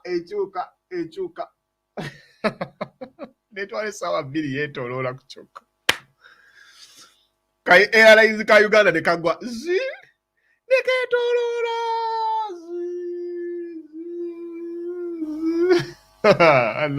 emirembe giri wali gwe wali olabyeyoko ka trafficking ennyonyi zisimbye layini e Uganda nti zibuuka. Zirabako nagenda ne Portugal recently actually twali ku holiday. Leero mu holiday season oba mu Portugal Spain eyo bayitayo bati eyo Spain Portugal Grand Canaries eyo yonna ennyonyi ziba mu layini nga zitekinga off naye Uganda zitambula na mu west nezeetoloola neziddeeri nezisooka nezitambula awo then nekalyoka kabuuka weswi. Ate kyenjagala ku nnyonyi ze Uganda zibeera ku budde which is good. Kyengeri gye wataliwo nnyo traffic. Ennyonyi ye Uganda ebeera on time. Obuyonjo bwa Uganda bubeera on time kubanga tewaliwo traffic ali awo. Naye e Dubai, I remember the first day I boarded Emirates when I get to Dubai. Actually, ennyonyi yandeka because it was too late. Nti yajja nava Heathrow nembwa Dubai DXB okuva wano okutuuka eri nga it's like 30 almost 15 minutes ng'ate eri ennyonyi eya DBX ennyonyi endala yali eva DBX gundi ng'eva Dubai paka Entebbe nga it is going in the next 15 minutes. Literally I couldn't make it. So nagenda okutuuka wali ng'ennyonyi yakagenda bweti ne bangamba tujja kuteeka ku nnyonyi eddako oregula. That's how tight it is. Naye Uganda obwo bunyonyi bwammwe mubasangaawo mu lounge natuula n'olinda ebeera on time okumanya bibi nnyo ne weeba ekulesa eyinza n'okukomawo n'ekukima. That's how bad things are. Okay, I've exaggerated there. Naye era awo tujja kutuukawo ng'ennyonyi eyinza n'okukulinda. So now the thing is this, okay? You don't have the traffic, number one. Ennyonyi ezigwawo zibeerawo nga zeemoola. Have you ever gone wano ku kisaawe ekiri busy, right? Ennyonyi neesigala mu bbanga neesooka neyeetooloolamu emirundi ng'ebiri. Ekyo sikirabangako e Uganda. Era olutunula wooti wansi nti tutuuse Uganda nti landing. Si nti wali busy nti nnyingi ezigenda okulandinga katuzirinde zilandinge kati mmwe mugira mu releasinga amafuta gayiike. Tezeetoololera waggulu mu bbanga. Olujja kabeera on time wesi nga kaagudde dda. Yendo kasita buziba ekiro n'abakola ku kisaawe beebaka ku mwenda ogw'ekiro ye mwenda ssaawa 3 ez'ekiro abantu baba batandise okwebaka ku kisaawe era n'abakozi temubalabawo. Tekibeera busy. Gwe genda ku Heathrow ku ssaawa 9, genda ku JFK ku ssaawa 9, genda ku whatever Amsterdam ssaawa 9 ogw'ekiro, genda e Dubai ku ssaawa 9 ogw'ekiro. Uganda tewali night shift, babeera wali nga beebase bamanyi n'okwebaka ku runway. Kati ng'okwata akasaawa akatali busy to that extent ng'ogenda okwewolera ssente n'oteeka our gundi sovereignty on the line n'ogimogejinga in a Chinese bank. Kale bannange ensi eno erabye. Ekyo omuntu yekka ayinza okukikola ye muntu atali muna Uganda. Kati njawulo ki ggwe gy'olina ne bano bamanerenda ne bano abeewola ssente bamanerenda. Eri Chinese Exim Bank is a loan shark. It's not even a bank. It is a loan shark. Bali because loan omanyi waliwo bank ne wabawo ne manerenda. Bali ba loan sharks. Gwe genda olabe. Egundi Gwadala port bagitwala Pakistan. Habatota port bagitwala wa egundi Sri Lanka. Ero port endala Djibouti nayo bagitwala. Kakati omuchina wanaavaayo n'agamba nedda endagaano tewagikola na People's Communist Republic of China. Endagaano wagiwandiika na Chinese Exim Bank. Exim Bank ejja kugamba twagala ssente zaffe. I don't know if you guys have been following the Chinese politics. What was scandal ebaddeyo? Evergrande, one of the biggest real estate companies in China, bagita Evergrande, it went under. Ngowe mwala wa crisis yaliwo mu America in 2008. Bakwatanga loans ne bazuwa abantu abatakola batalina ssente. So it bust. Evergrande, egundi e China ya bustize. Bangade offices, one of the biggest real estate firms in the country. Now the Chinese are very, very ruthless kati kubye ssente. Kuba ssente zaabwe zaafudde. And the Chinese government, by the way, is not bailing them out. Yabalese bagwe. And also look here. If you have been following Chinese politics, China is no longer investing money in mega projects. Ebyo standard gauge railway, airports. Era mwe abafollowing nnyo Chinese foreign policy in Africa. By the meeting next week, eya FOCAC eri Dakar, Senegal. Bagenda kutuula ne ba ministers of mostly foreign affairs from the African continent. Now FOCAC is the conference gye babeera nayo nga munaalaba Abafaransa babeera ne, I think is it the Franc-Afrique, Abangereza nabo balina Britain oba Africa biki, Abamerika nabo balina Africa US summit, something like that. So the Chinese have something called FOCAC. It is taking place next week in Dakar, Senegal. But what we have seen with the Chinese foreign policy in Africa, as well as the entire world, they are moving towards okuyingira digital space, okubeera mu digital investments, which doesn't require a lot of money, n'okutunda software, as well as things like that, hardware. Mega projects of building roads na biki, they have learned the hard way that okuwola ssente dictatorships, it's not working. They misuse the money, corruption, even ebifaanana ng'ebyo. So what this means is that most projects ze baali batandikako nga tezaggwa, most of the countries zigenda kubeera strangled nti tezina ssente zimaliza projects ezo. They need to take out more loans in order to pay these loans. So now it's the disaster. But all that is going to be dependent on what they announce next week in FOCAC in Dakar, Senegal, that is going to take place. Now, traffic is the problem with the airport. It's not busy. That's the problem. Airport very busy. And all of a sudden, they're even building more other airports all over the place. It is not working. It is not working. Much expanding the airport, because they would have renovated the existing airport. Never renovating and never tereza, period. Nebo bagenda, nebeteekamu omuguwa, bang, ne bazimba kati abekisawe bakitwala. Bagenda kitwala. Now, this is what they are going to do. Bagenda bagamba Musevenis, look here. Ekisaawe ekyo olemeddwa kisasula. Options zino. Esooka. Either kwata ekisaawe okitunde oba funa gy'ojja ssente okisasule. Option number 1. Webeeganye tugenda kwongeza time ey'okurepayinga loan naye tugenda ku-increasinga interest. Option number 2. Option number 3. Tuwe ekisaawe tukihandolinge. Ground handling nga waffe taking it over. Operations is happening ku kisaawe nga zaffe. Ebyo byonna ebigambo n'erinnya balikyuse nga terikyali mu Entebbe airport nga bateekawo ne wali ekigambo mu Luchina eky'Entebbe airport mu Luchina. Ebigambo byonna bye mulabaawo nga Bachina be bahandolinga buli kimu. Eyo option eri awo. Then mwebale basale ku interest nga weba operating n'ekisaawe. Nga bwe baakola ku Hambantota port ewa Sri Lanka. Ne port gye bayita Gaudara port Pakistan. Kitegeera. So you can take those options.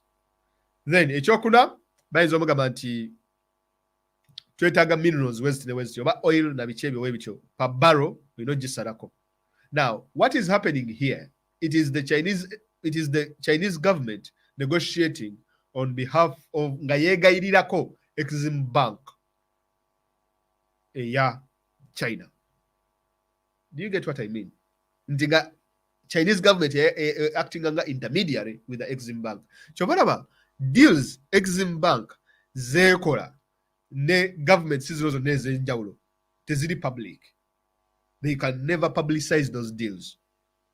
And also Exim Bank nayo ebe yagala government zino zebakoze nazo deal zireme ku exposinga good zino clauses zino. Chovola, to some extent, I would like to believe on a very kuside yobutaseka on an extent yokubanti ndiku argument jenyizo kuleta munti echokubanti these guys bayogedde nti ddala these guys are going to take the airport kiyinza okubanga kyabadde intentional within Kosasa in order to put the Chinese in the limelight so that they would play the defensive, whereby the Ugandan government, Museveni Nebane, they could easily go back on the negotiating table and then renegotiate favorable terms with Exim Bank.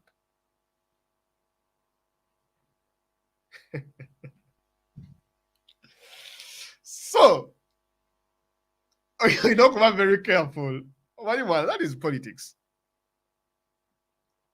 That is politics. Because politics, I mean,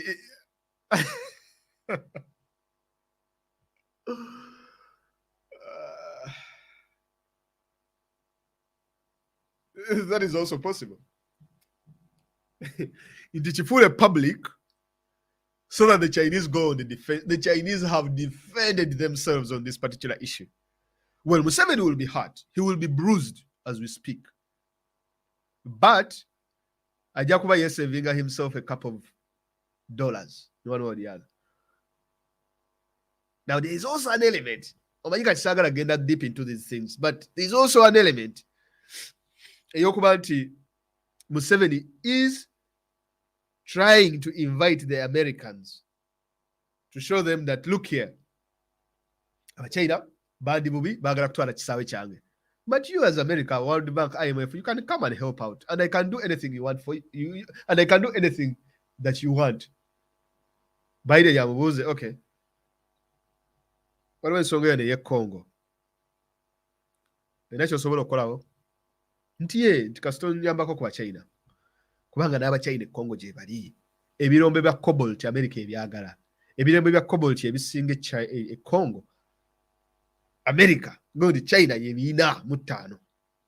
Chobola recently, China ambassador Li Zong, yamitize onogaya ayerusa. Yanye linyanye oyayerusa mnodana mwero oyo.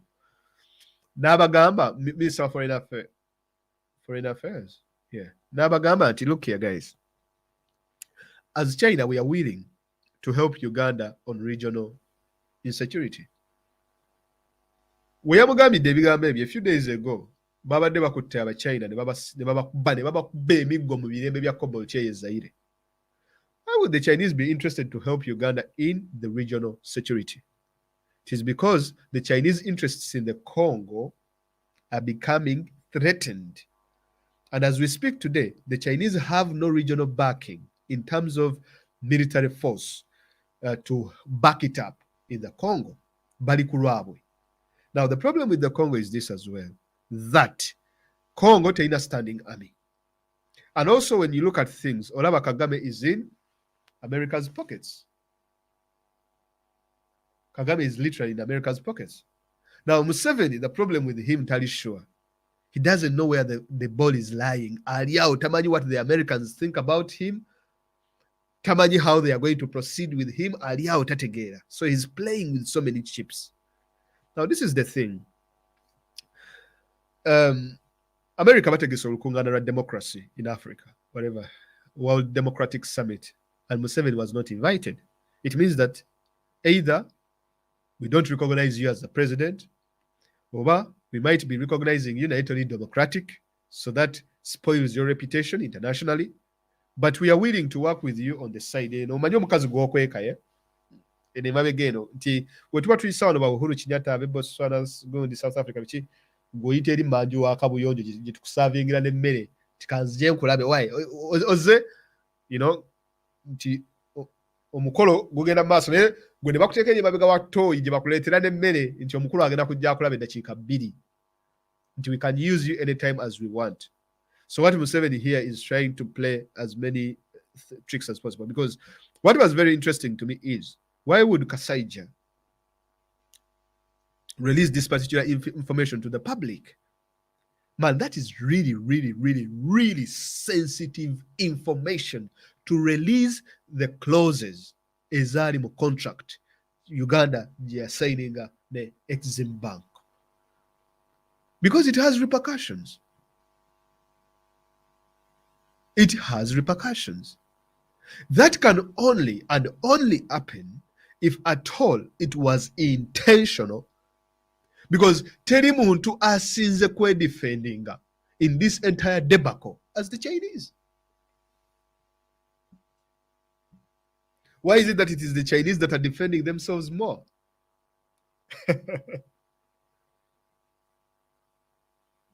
Now, when you see a situation where the moneylender is defending himself more than the person a was a saint, then there is a problem.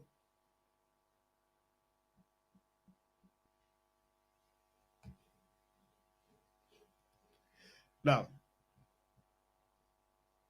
I understand.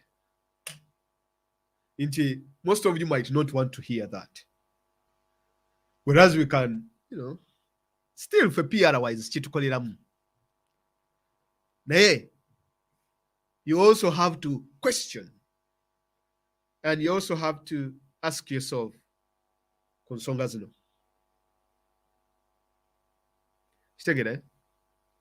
so whereas you're balancing the entire thing, or you're not balancing in two ways. If something is happening like this, for example, like a guy attending in the Uganda Airlines, bro, it is not a coincidence. Katumba Wamala has to leave. They are looking for a way of getting him out. How did this gentleman even start to sell the Senate? Now, this guy I use Okubangali innocent, by the way, because abantu abasinga bali yuke mumanyi. Okay, Prezanga Mbuno Kasaija did not do it willingly, but he was forced. Now, two things happened.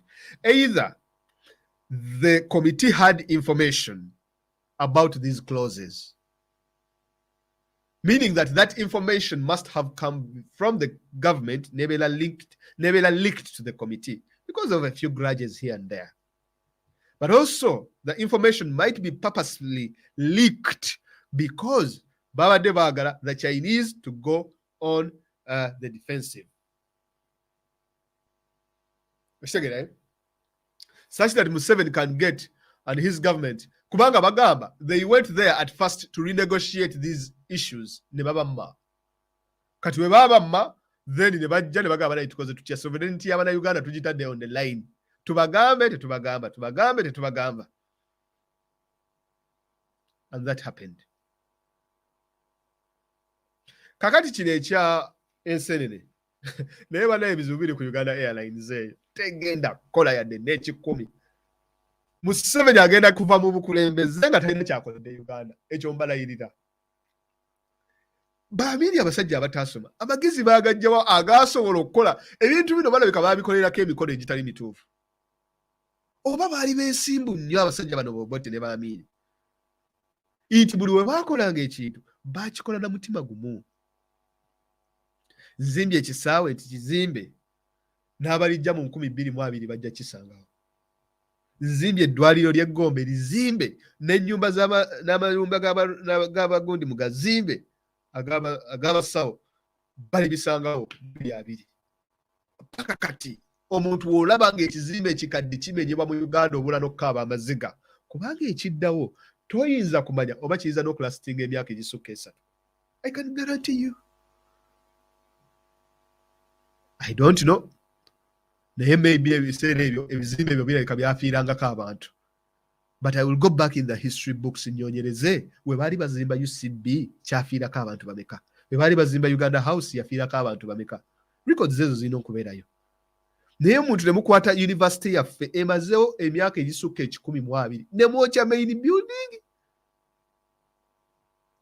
Main building etakwatangako ku muliro. Abakoloni bagirekawo. Musigundi najja ono omwana so omwana. Abakulembeze ne bajja Muteesa. Basooka Ssekabaka. Yani oyo omwana. Obote najja. Amini najja. Balulele bajja.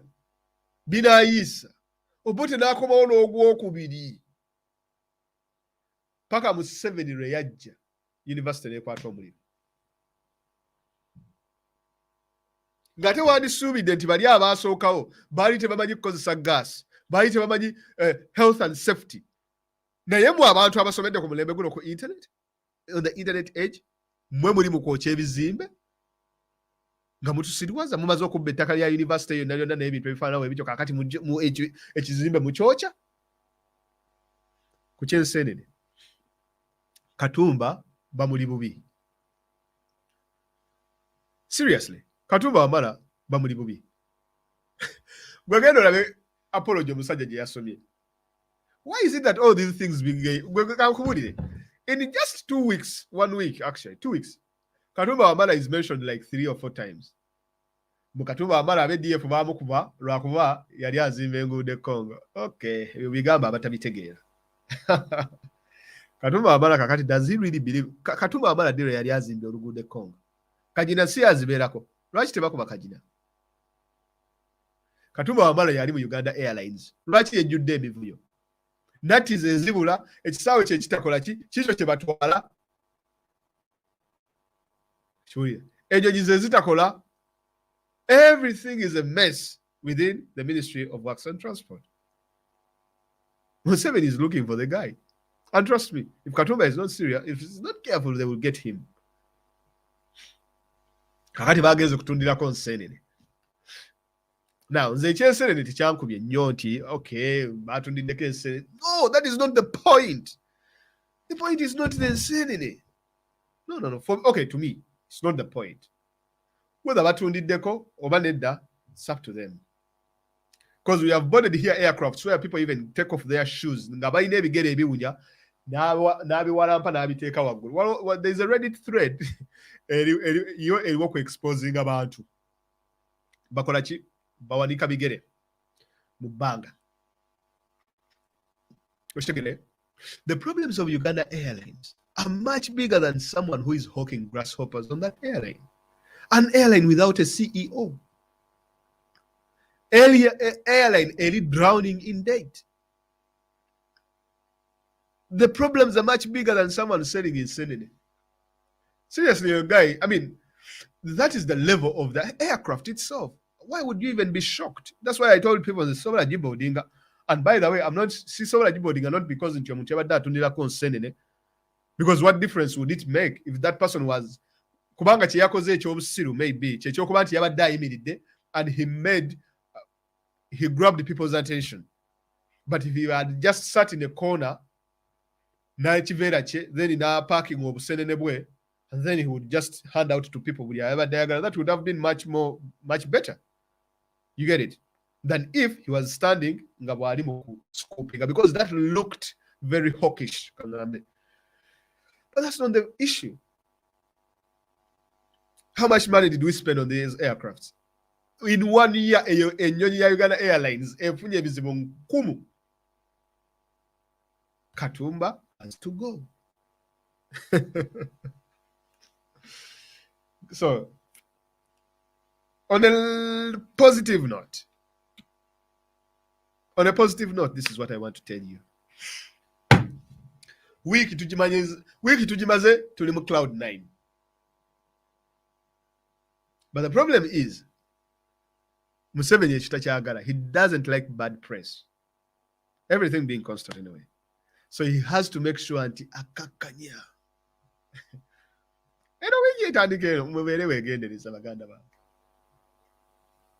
This is very predictable now. This is very predictable. Nchikakati okusobola okutujja ku mulamwa guno kubanga ababulire November, this has been Museveni's worst month. mubaddemu anniversaries okutta abantu 19-18 ab'ekasese mwe battibwa ennyonyi yeeganya otambula ow'ensenene afuuse ow'ensenene ate omuchina najja ekisaawe n'akitwala.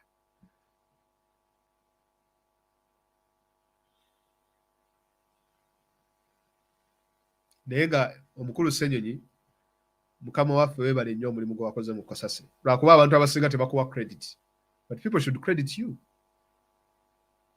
Okumanya ekintu kino kinene terina weenaale mayinza kuvaayo kidifendinga obusiru bwabwe n'obusiru bw'abantu aboogera ku nsonga eno. They do not speak about the possibility that Uganda's sovereignty was put on the line, was put in the hands of Chinese. What are we now? Republic of you got China? You China? Katituliba, you China? You China? Or you got China? Something like that. You're no longer Uganda. This is you China. You got China, something like that.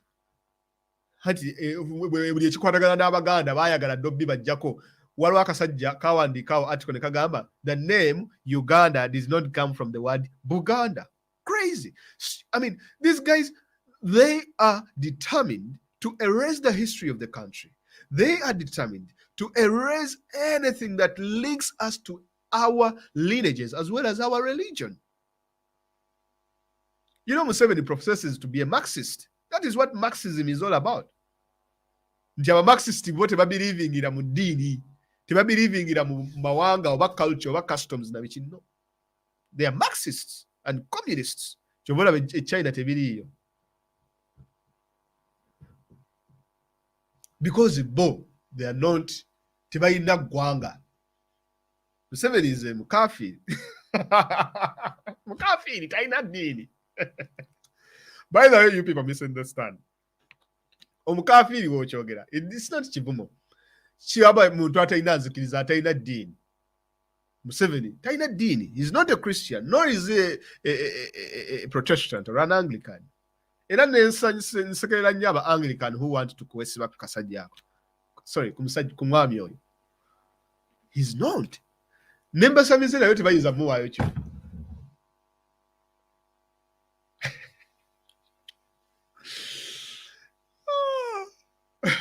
you Republic of China. The question is, are the Chinese going to take the airport? The question is not if the Chinese are taking the airport or not. The question is, did you put Uganda's sovereignty on the line? Yes. Mu contract, mu clause mulimu, inti ebya immunity, ebya sovereignty, tebi tukwatako. The Exim Bank can do as it pleases. Komao, resign.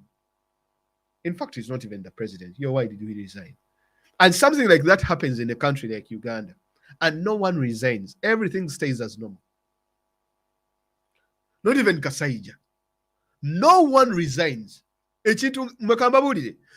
you know what it means to put your sovereignty on the line? Over to Charlie State, over to Charlie Sea, anyone can do as they please. Omuchina asobola okujja enkya ne bakwata ne bayola Abannayuganda be bayodde ne babatwala ne babakozesa China ne mugenda ne mukolamu ebyo factory byabwe.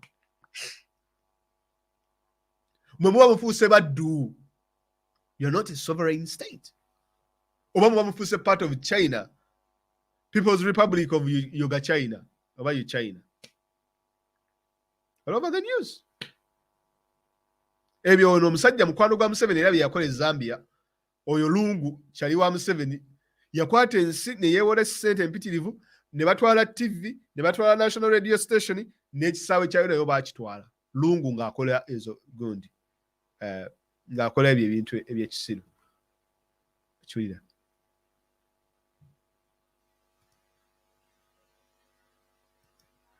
mulungu nga naye akola ebintu ebyekisiru and we are finding ourselves in the same position. Kyenva mulaba babadde blockinga obukiiko era luli nabagamba nga Katuntu bamuleese bamutaddemu mu kakiiko mbu anyonyereze ku ssente za COVID. Akakiiko ke bateekawo Katuntu nga tekali mu mateeka. Kumbe tugenda okirealizinga omuntu eyaconstituting akakiiko kakatuntu okunyonyereza ku ssente za covid yali Anite Amongi.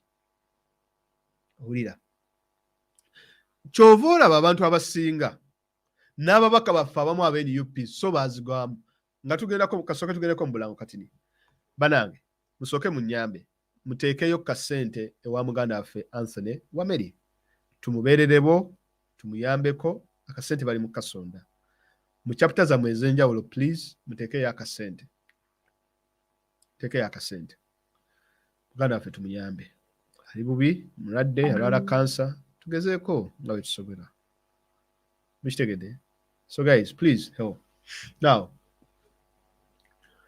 akakiiko ka covid ke bassaawo kaali kaagala kusanitizinga kukakkanya mbeera ya covid.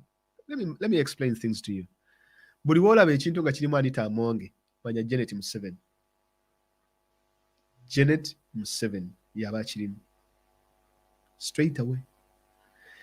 Buli decision etakingibwa mu parliament kuba Anita Amonge ne waba ayogera omulaba ag'amagezi tagayina ebeera ya Janet Museveni. I have broken down the State House into three phases, into three categories, and I will end with this. Katundu we bamuleeta mu kakiiko ako bye yanyonyereza ku covid biki bye yawa parliament. What did he recommend? Egyo emirimu gyali gy'abano bagundi bannamboozi baseggona bassennyonyi ssebo Katonda ne bamuteeka mu kakiiko naffe ne tugirumba nti bannange ab'NUP babatadde mu kakiiko ka Katuntu bagenda mu district babuuliriza muli mu myoga tudde eno emyoga sente ze ebyemyoga byakomawa.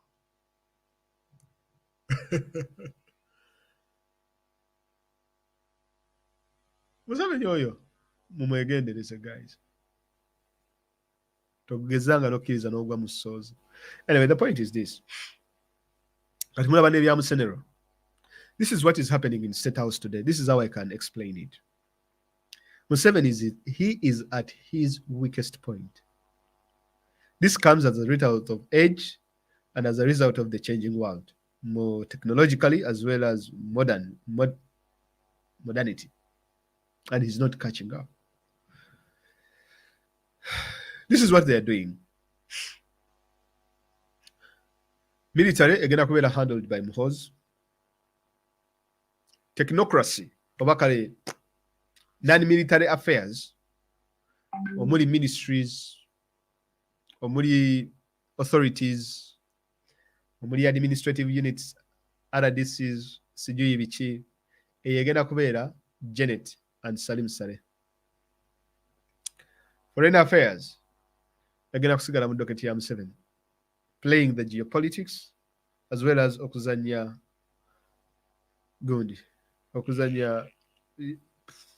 foreign affairs biki. That is Museveni. Oli ajja kubuuza Mayanja explain one by one. That's why you see Lero Commander Land Forces is more powerful than the Minister of Defense, number one. Is also more powerful than the CDF. You have seen bombs exploding left, right, and center. Oyo omusajja mumulabyeko. Yani ye Mbadi is nowhere to be seen. Eleru November buli watuuka Eleru ng'adduka ng'abula. Kati nno kye mutannamanya kye kino. ICC yagambye egenda kuddamu kunyonyereza ku byekaseese. Nawulidde ekyo negamba Museveni awedde. Katusooke tunyonye story ate mbadde nneerabidde ojje bagamba. Ye bannaye nga bingi bye nnina bagamba. Bwe nasomye story eyo negamba naye bannange abasajja bano babi aba ICC oyinza otya okukola ekintu ekyo Eleru. Eleru musajja wattu yali amanyi akajja akabuuse awo omanya Amerika eba ekuli bubi era bannaye gye binaggwera simanyi na kumanya.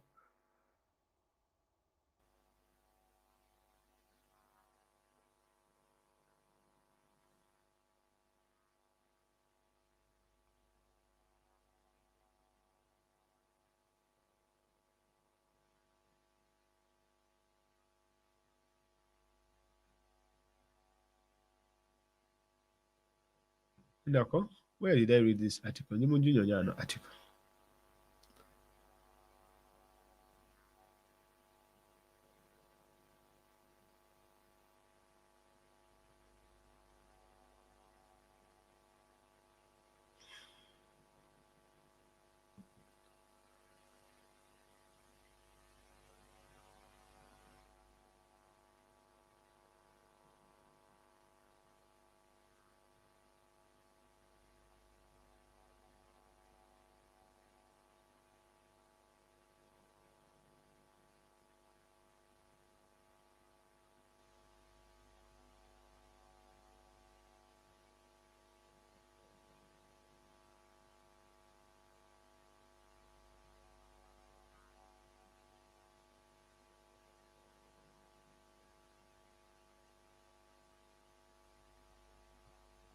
Nyonya gundi naye sigiraba.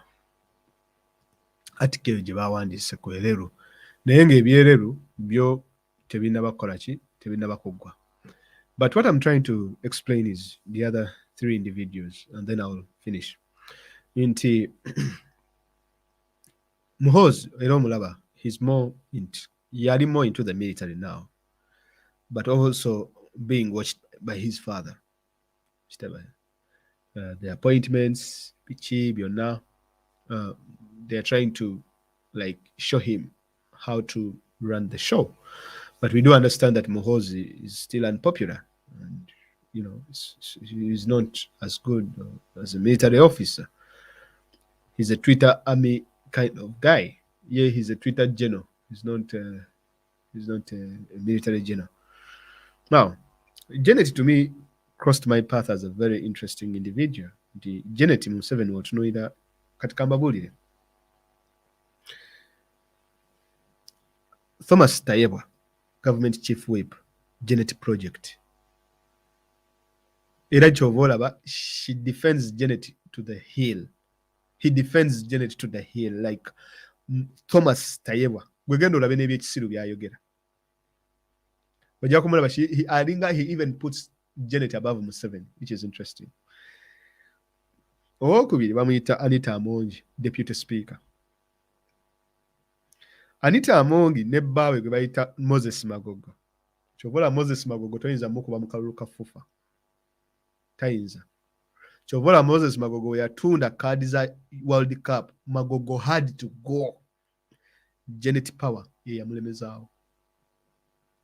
Kyovola bafufa efuna ssente empitirivu. Era ebyo birabika bye bimu n'ekubisi bya Ssewanyana. Olw'okuba nti Ssewanyana yali yeesimbyewo ku bafufa president. Ate n'ekyokuba nti Ssewanyana abadde alwanyisa Magogo. And Magogo is connected to Anita Amongi, who is Janet Project. And also Anita Amongi and Magogo, they are both Janet Project. Kino kiteeka wabbali. Bw'ovaawo n'ojja n'otunuulira eno issue ya Musenero. The reason as to why Musenero bali mu mukuba, it is in-house fighting. Omuntu eyakyeringa okubibwa kwa Musenero mu parliament Oulanyah yadduka, yali taliiwo. Amongi ye yaliwo. Era naawe oyo omwana Yona Musinguzi, who is a Janet Project, okukuba Musenero. Weebuuze lwaki Yona Musinguzi mu bigambo okumanya naye musiru. Bw'obanga oli project ng'olina ky'oyisaawo okikweka, ate towaana sayidi eri, kuba tujja kubuuza lwaki ate owaana ono. Yona Musinguzi mu bigambo by'agamba, instead of Dr. Ruth Achenge suffering and looking for money left, right and center, Dr. Musenero has stolen the money. Then I'm like, okay, I actually need to be looking at Dr. Ruth Acheng and her interests, as well as looking at who Acheng is connected to, and then I connect the dots and I know who is fighting Musenero. Simple. Because the issue is this. Sente Musenero byakola birungi. Musenero sente baleka bazibba. Naye mu kuzibba muli munda waliwo abaagala ekifo kye, waliwo abaagala okuyingira, waliwo abaagala diverting budget. And abaagala diverting budget kiri mu Janet. How is it working? Tukiraba bwe tuti. Achenge wajja n'akola report eyo. Yona Musinguzi n'ajja n'amubaakinga n'agamba Musenero yabba ssente. Pounds bisatu. Billions bisatu. Wagamba nti Musenero yabba billions bisatu. N'aleetamu Ruth Achenge nti bamusupporting. Ogenda okulaba nti Ruth Achenge n'omukazi amanyikiddwa nga Dr. Diana Atwine bassa kimu. Weebati batambula wamu. Bajirako kubanga Jennifer Musisinaani ne Allen Kajina. Kakati ng'oyagala okutegeera politics ali mu State House ne machinations za First Lady, olina okusoma akatabo ka Mbonye. Bawannakyobe eyafa. Bawannakyobe Mbonye akugamba engeri gye baleetamu Dr. Diana Atwine eyataalina na qualifications. Zaali zimusomeseza kubeera permanent secretary eyinza n'okukaabya amaziga. Now nze mu government ya Museveni gye nkomyo gisoma, gye nkomyo gitegeera n'ogiyingira nti mulimu abantu boolaba nga ddala these people are qualified, bantu balungi and they wish good for the country, nga be bantu abandi badde bakolera ensi. Naye because of the system they are working within, they end up being effed. Now Mbonye, the late bawa Lucy Nachobe. Era Lucy Nachobe akugamba entalo z'omu State Houses ezatta bba wange. What did Lucy Nachobe mean? Mbonye akugamba Dr. Diana Atwine yasooka namulabira wa South Africa. Naye nga ne byayogera mu busawo ebigambo ebimu nga tebiriiyo nga tabitegeera. Naye kwolwo yali atambudde ne godmother we oba maama we omuto eyamukuza amanyikiddwa nga Janet Kataha Museveni. Bwe balanga ekifo ky'oba permanent secretary, Diana Atwine si yali alina okukitwala. No. Era baafuba nnyo okulwanyisa Dr. Asmani Lukwago ne bamukuba tteke ne balwana entalo zaabwe paka Diana, who was the most least qualified permanent secretary, yatwala ekifo ekyo. Diana Atwine project Janet. Diana Atwine kasita yakwatagana n'akyenge nekibeera mulaala. Kakati mu Senero alina okukubibwa. Mu Senero ani yamuhayaringa Museveni. Nachobe out. Ani yamuhayaringa Museveni. Stamale Mirundi out. Ani yamuhayaringa Museveni. Omulala yani Mama Nareiso out. Ani yamuhayaringa Museveni. Webuze ebintu bino bisatu. Lwaki Ismail Access Jajja Ichuri tumusime yani tusuubira Kalevu lwaki akaaba? Kubanga kyalo gye bayitiramu Museveni, Mama Nachobe, Mama Lucy, Mama Nareiso tebakyalina power. Gundi full figure lwaki bakaaba? Mama Nachobe, Mama Lucy, Museveni tebalina power out. Ono omwana yani Jennifer full figure lwaki bakaaba? Nachobe, Lucy tamale mirundi abo bonna ani yabaleeta Museveni. What we see here now is that nti abantu abaleetebwa Museveni kati bagenda babakubanga babafulumya technically. And Museveni cannot do anything because he wants to appease the wife. Shitegera. Kakati bagenda babafulumya. They are trying to fight back, they cannot fight back. Ngendo before you because actually we have taken up appear. Wolemerawo you have to die. Chiche kirala chetulaba Anthony General. How was the Anthony General fixed? Teri muntu ayinza kuwasa muwala wa Museveni nga Janet kitakonyeemu. Alamu alamain. Halam alamain. Tosobola. Zenange ngezaako okubaweereza wano like WhatsApp ku Facebook no friend request. I'm kidding.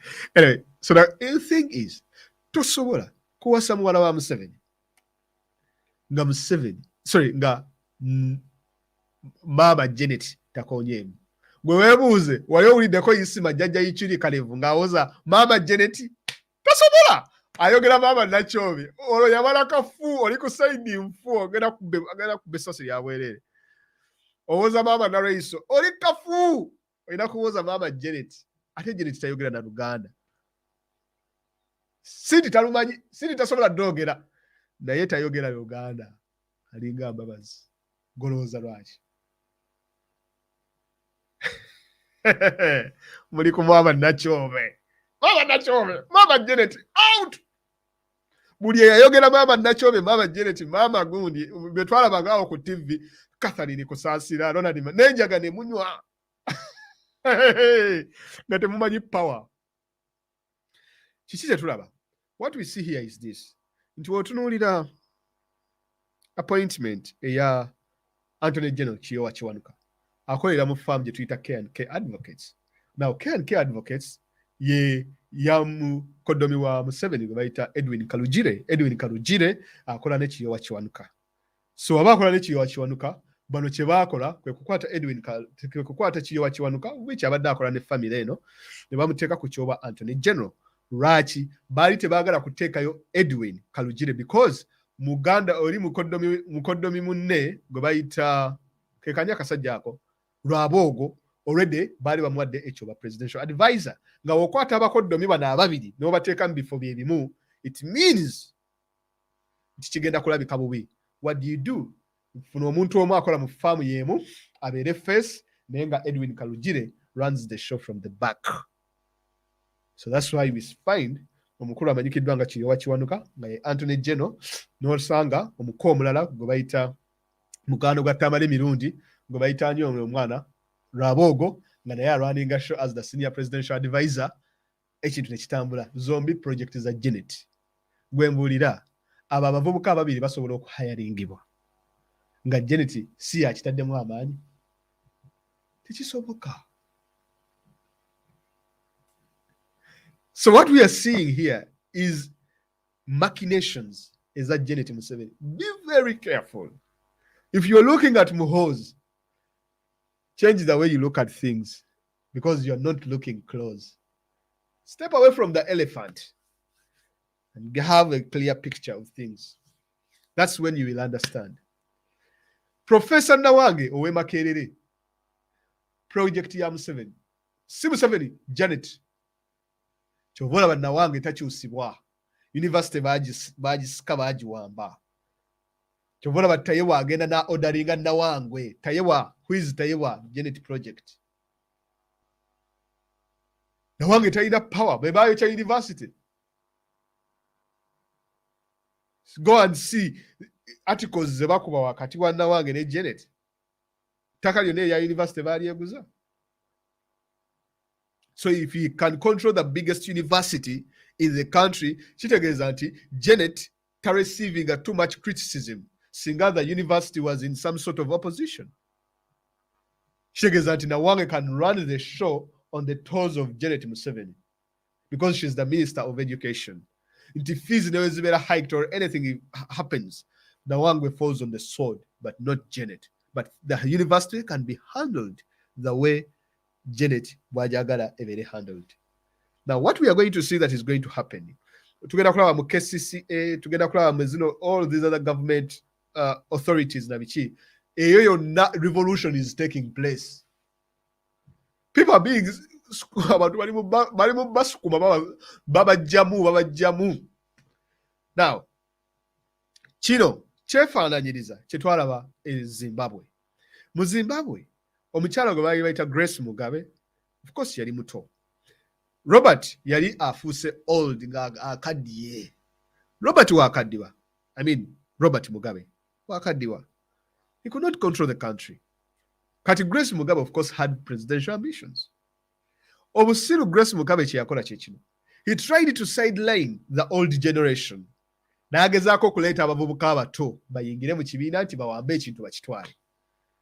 Abavubuka abato abo ekyo ekibiina kye yacreatinga within the ZANU-PF itself baali bayitibwa the Generation 40. Be bavubuka abalina emyaka egiweza 4 n'okugenda wansi. Nga tukyagenda mu maaso, banaye musooke muweeyo kasente ku gundi ya muganda waffe Anthony Wameli. Muteekeeyo akasente konna koba osobodde, £5, £10, muteekeeyo. Muganda waffe aweze emitwalo 5 gituleme, banaye nga tujja kuswala. Nga tujja kuswala.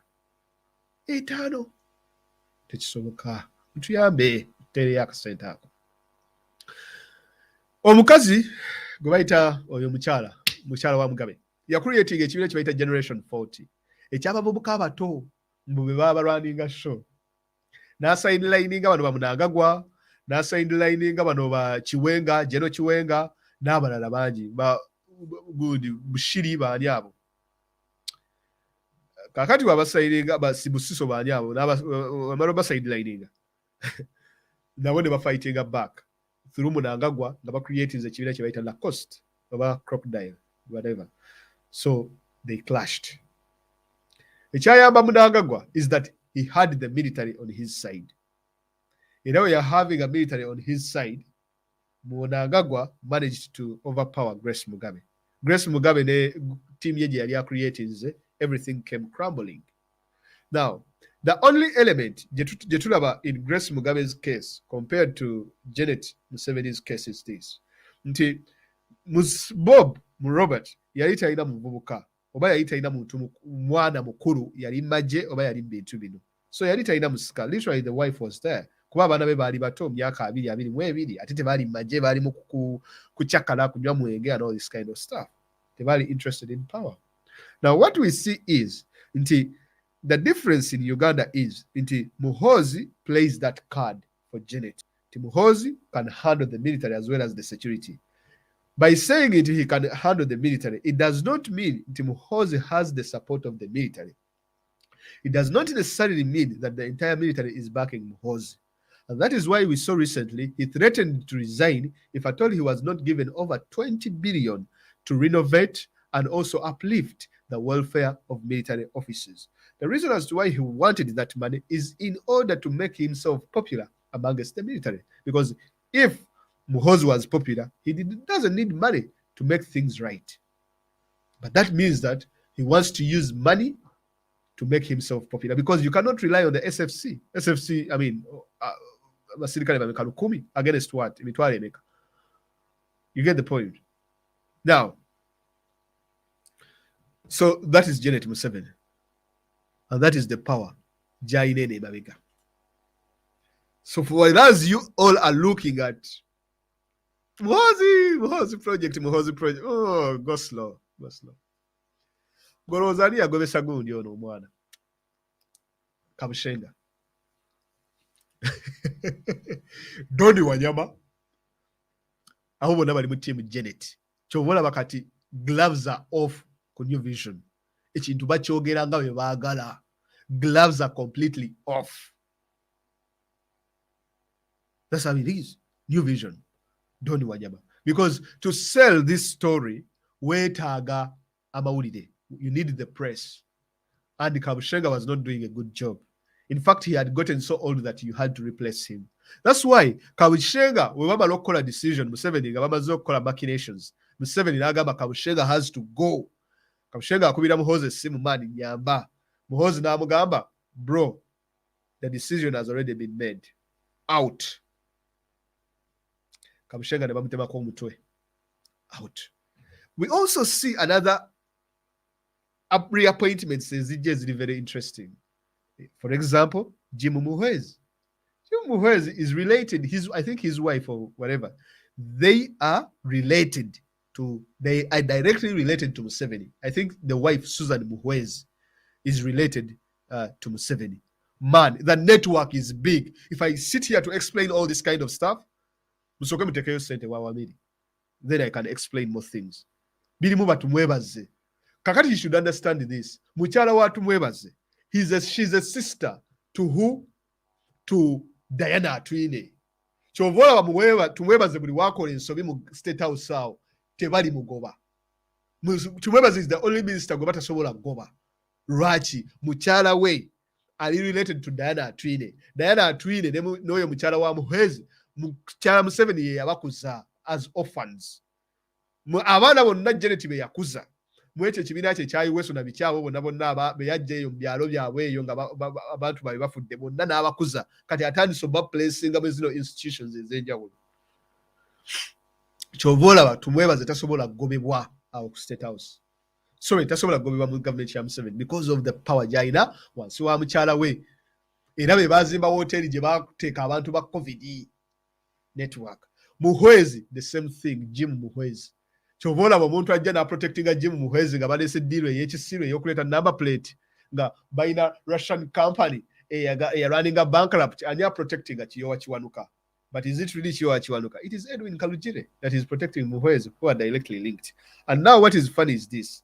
Tumwebaze yanoyo musajja tumukunde recently yafumbiza oba muwala we gwe bawasiza yamufumbiza Salimu Saleh. Zino zonna marriages is taking a place, and of which tumanyi nti tumukunde mukyala, or I think mukyala we ali related oba to Janet. Man, it is big. So what about Tumukunde is a very intelligent guy. Era nga ekintu kino yakirimu naye yawa oyo gundi Janet yabagezi. How could Tumukunde survive up to today? Ekigenda okukusasa kye kino nti people like Mbabazi have now been resigned. Tibabaagala kubeesembereza at all, because we weesembereza Mbabazi, you are going to make things worse. Chovola abamusirika South Sudan. Ouch. Tebaagalira ddala Bambabazi abo. South Sudan. Ono omwana gwe bayita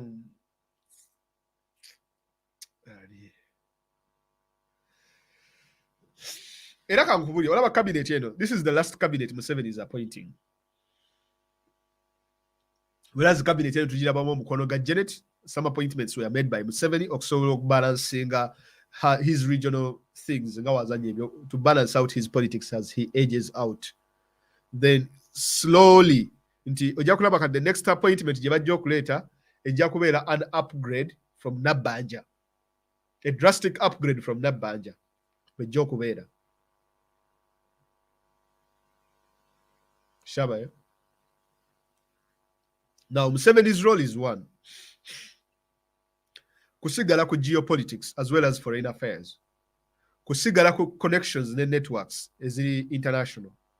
Mu lobbyist groups, international PR, okuzanya terrorism card n'ebifaanana ng'ebyo. Security, anti wano baagala gye Somalia, wano baagala gye Congo, ebyo Museveni yagenda obisigalamu. As well as training his son, that he ages him into these particular things as well. Do not be surprised. Kubanga kakati Congo yamaze neeyita Museveni agendeyo. Omuntu agenda okulembera eggye eryogenda e Congo. This thing was already in the pipeline. Because toyiza kulumba Congo nga tolina commander wa land forces, Muhoozi. So if you take Muhoozi to Congo, n'akomawo nga hero, it means that you're preparing Muhoozi in terms of popularity. The only way to make a general popular, or the only way to make a military officer popular, is putting him at the battlefront to go and fight. The appointment of Muhoozi as the land force commander was already having in mind that he has to go to Congo.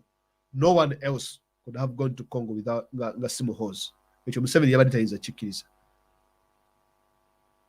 Thank you very much, Mr. Lebulungi. As I keep making my research about this family, Nabichi, yakuja ngamba we net going to updates. Through 2 weeks, I understand, guys. Man, if you guys had my life, I know I'm not the busiest person on earth. Most of you are more busy than me. But the problem is, if I'm jogging so many things, nkwasaganya kati wano oluusi nezija nenjogerako mu Luganda lwentegeera obulungi, then kati ate oluusi ne mu Luzungu mba nina obbakolerayo, ab'Oluzungu nabo ne bakaaba, kati ate nange emirimu egyange full time mba nina okukola. Man, it is really tough. But the good thing, rembanzize kati nga kati rembanzize already mba nina bingi bye nnyinza obbawa, which is good. I think I like that as well. Nti mba na bingi bye nnyinza obbawa, and for you guys to go and ponder and catch up on many things as possible, to maybe look at a different point of view. That's my idea. So wemba mbuzemu katono tekiganda musobola okugenda ne mulaba shows oluzungu. Remember because so many people do the Luganda shows and the space for English is not well covered. So I believe that I have to cover that particular space for English. So mba sirabiseko still tekitegeeza nti mba siri mukulowooza ku struggle. For over 4 years, the struggle has really consumed my life. And I'm waiting for that day when we shall triumph.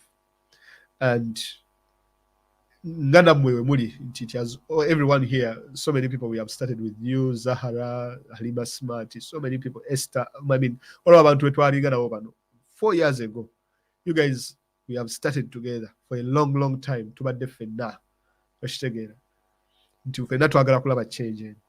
And you have always been there for us. You have always been there for Echoto. That is good, man. Your consistency is very, very paramount. And when Barabanga Muyaba, people like Lumbuye, Gamuyaba, people like Anthony Wameli, and other people who are in this struggle, it is I told you recently a story. Already between movie again and those John and then you get up live. Then I know that man. People like Claire, Uganda, this gives move at your Docas. I mean, you guys have really been there for a long time, and I really appreciate. But what we've been to John, no, you get a man. No, I don't man. I was suggesting surely it's not gonna be polite. Okay. So with that, you always have to be careful. I always have to be careful as a person as well. My car, everything. Nenjukola bwenti nenjireka ku mmeeza nenkomawo nga peri bagifulumiza akantu. I have to ask everyone in the house who has been in my office. Ani abaddeko mu office yange. There is even a certain way I park my car. There is a certain way my entire life changed, man. So just know I'm very skeptical about everything. You know, I'm a bit arrogant or a bit tough, just to know. Then I can pick. I have like 6 phone numbers. I have like 7 WhatsApp numbers. Just to keep my track. To be a bit careful, Kangabe. sigamba nti omusajja tumutya kitegere naye bagamba nti no obutwa buli wali would you go and drink the poison? No. Olina okubeera smart. You have to think smart. Be smart. Kitegere kati oluusi munayo edda n'okusala wait we baakumanyirira wali nga ozimbye wenna nga naye baba babuuza abalidde nga gwe tebakubuuza nti owaye walidde kati oluusi nga olina you have to shrink. Omanyi abantu bano nabo si bagezi. They are stupid. But tulowooza nti bagezi, they are not that brilliant. Just a small change can get them off track. So kakati munaye tubeera careful. Era abantu ffenna be tulaba bano abajja ne bakola bajjaffa Patricia Gundi Spiderweb Mukwala Asadi, everyone. Man, you don't know what life these people go through. I know you know the life they go through. Naye nti muyina ekyobugagga ekyokuba nti abamu ku mwe muyinza okuba temumanyikiddwa. Naye kati ffe bambi oba weetaaga oluusi plastic surgery. Okitegeera nti abasajja okubayitako wali ku kisaawe olina okubeera very very careful. Okiraba kale ate wezikusanga muganda wange ng'oli musiraamu ky'oba olaba ebimu we bakuba bbomu ng'oli musiraamu vaayo oyogerere ddala kubanga ate kasita weekweka bala abasajja batemu they can kill you ne bagamba Mayanja abaddewo EDF naye ekikwexoneratinga kyekyokuba nti olina voice nti ojja n'oyogera ku by'okuttibwa kw'abasiraamu n'okuba kuba bbomu nga wabyogerako ku live, that exonerates you and that kikufuula obutabeera target. You get the point? So that is why at times if olaba ensonga ng'eguddewo nga mwana zaabuze bomu zaabuze yanguwa oli musiraamu yanguwa okolera hivyo kubanga kasi oyingira empuku jjajja bagenda kukusanga eyo bakala kati sigwe musiraamu sigwe muganda sigwe alina ekirevu simanyi biki ng'owedde. So that is it. So guys, bebaziza nnyo bannange abasondedde Anthony Wameli ssente mwebale nnyo muganda waffe sente wezizaba teziweze nja kugezaako nnyo enkya nkomewo twongere okuzisonda. Tulina programs ze twakolanga naye I'm very happy okulaba nti no programs ezo zikyagenda mu maaso.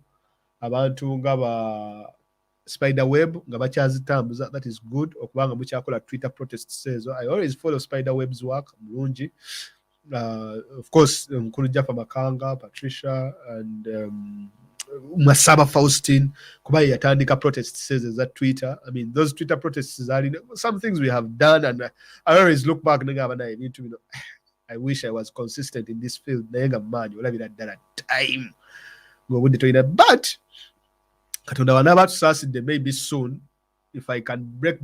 I'm trying to find ways to work and reduce on my workload day to day and find if I can have at least 3 days zoza kola this sort of work and then maybe 3 full-time days chiba chinkolera. For those of you who are in the diaspora, mumanyi how hard these things are. It's more like a full-time job, how hard it is to balance all this kind of stuff. For those of you who are in the UK, your lives are even busy enough. Just imagine that situation with family and I'm not here to complaining at you. Just nange mpulira bubi maze weeks busy so genzeko ku kyoto kwogera. Kitaba. Era obeera oyo abantu bakuweza ka message nti mwana ekyoto mukizikiza ekyoto mukoze man I'll try what I can. But mwebale nnyo for supporting Wameli. Mwebale nnyo for supporting Ekyoto. Era tusigale nga to supporting another. I have respect naddala eri mu abakyala ababaddewo from the get go. Guys, mubaddewo. I mean 4 years, almost 5 years. Where has time gone? Kyova oluusi complaininga nnyo naddala wano mu UK. Naddala mu ab'omu UK wano. Surely people in the UK should do more. Events olaba abantu basobola okuleeta ebigunda ne bakuŋŋaanya abo abantu simanyi ne bagenda nze kale siri muntu wa bigunda sikuba mazina ne bagenda mu kiraabu ne bakuŋŋaanya abantu mazima ddala conference ya NUP UK n'egaana ebeerewokko surely kubanga nange at times nandyagadde okumiitinga ku bantu benda bakulive mu bifo ebimu ezitali protests na biki, because at least that one makes a connection. Badde nkola research ku Ethiopia trying to understand bano bagaye engeri gye babadde bakolamu ebintu byabwe aba diaspora. They have a very powerful diaspora community, the Ethiopians. 2.5 million Ethiopians bali mu diaspora. Majority of them nga babeera in the United States of America. Aba Ethiopia mu America balonda. Era one of the constituencies, I think it's in Washington, they own TV stations in Ethiopia. They own schools. They are that powerful, the Ethiopian diaspora. Very powerful. By that TV stations is running. By that radio station. Ngabaji running Oyabi Ahmed, no about chooses a government. Be at the diaspora. Ngabaida satellite radio. A satellite television station. Nge running, nge kanyu gira dala paka erim bialo. Nge kanyu ga paka bialo. Ethiopia. Ngabaida TV. Nge ina abantu abasasurwa, abantu abagikolako full time nge running. Ethiopia. That's how powerful they are. Ate nga wekigamba nti enjawukana emnyingi eziri mu Uganda tekirina njawukana naye genda Ethiopia. Bro, the other guys, mulimu simanyi wa Amhara, Oromo, Tigray, Gacho, Somali, Bichi, man. They are very diverse. But as Ethiopians, they came together, created a robust community, diaspora, that it even influences an election among the Ethiopia Americans community. So powerful. Salaam alaikum. Have a good night. Bye-bye.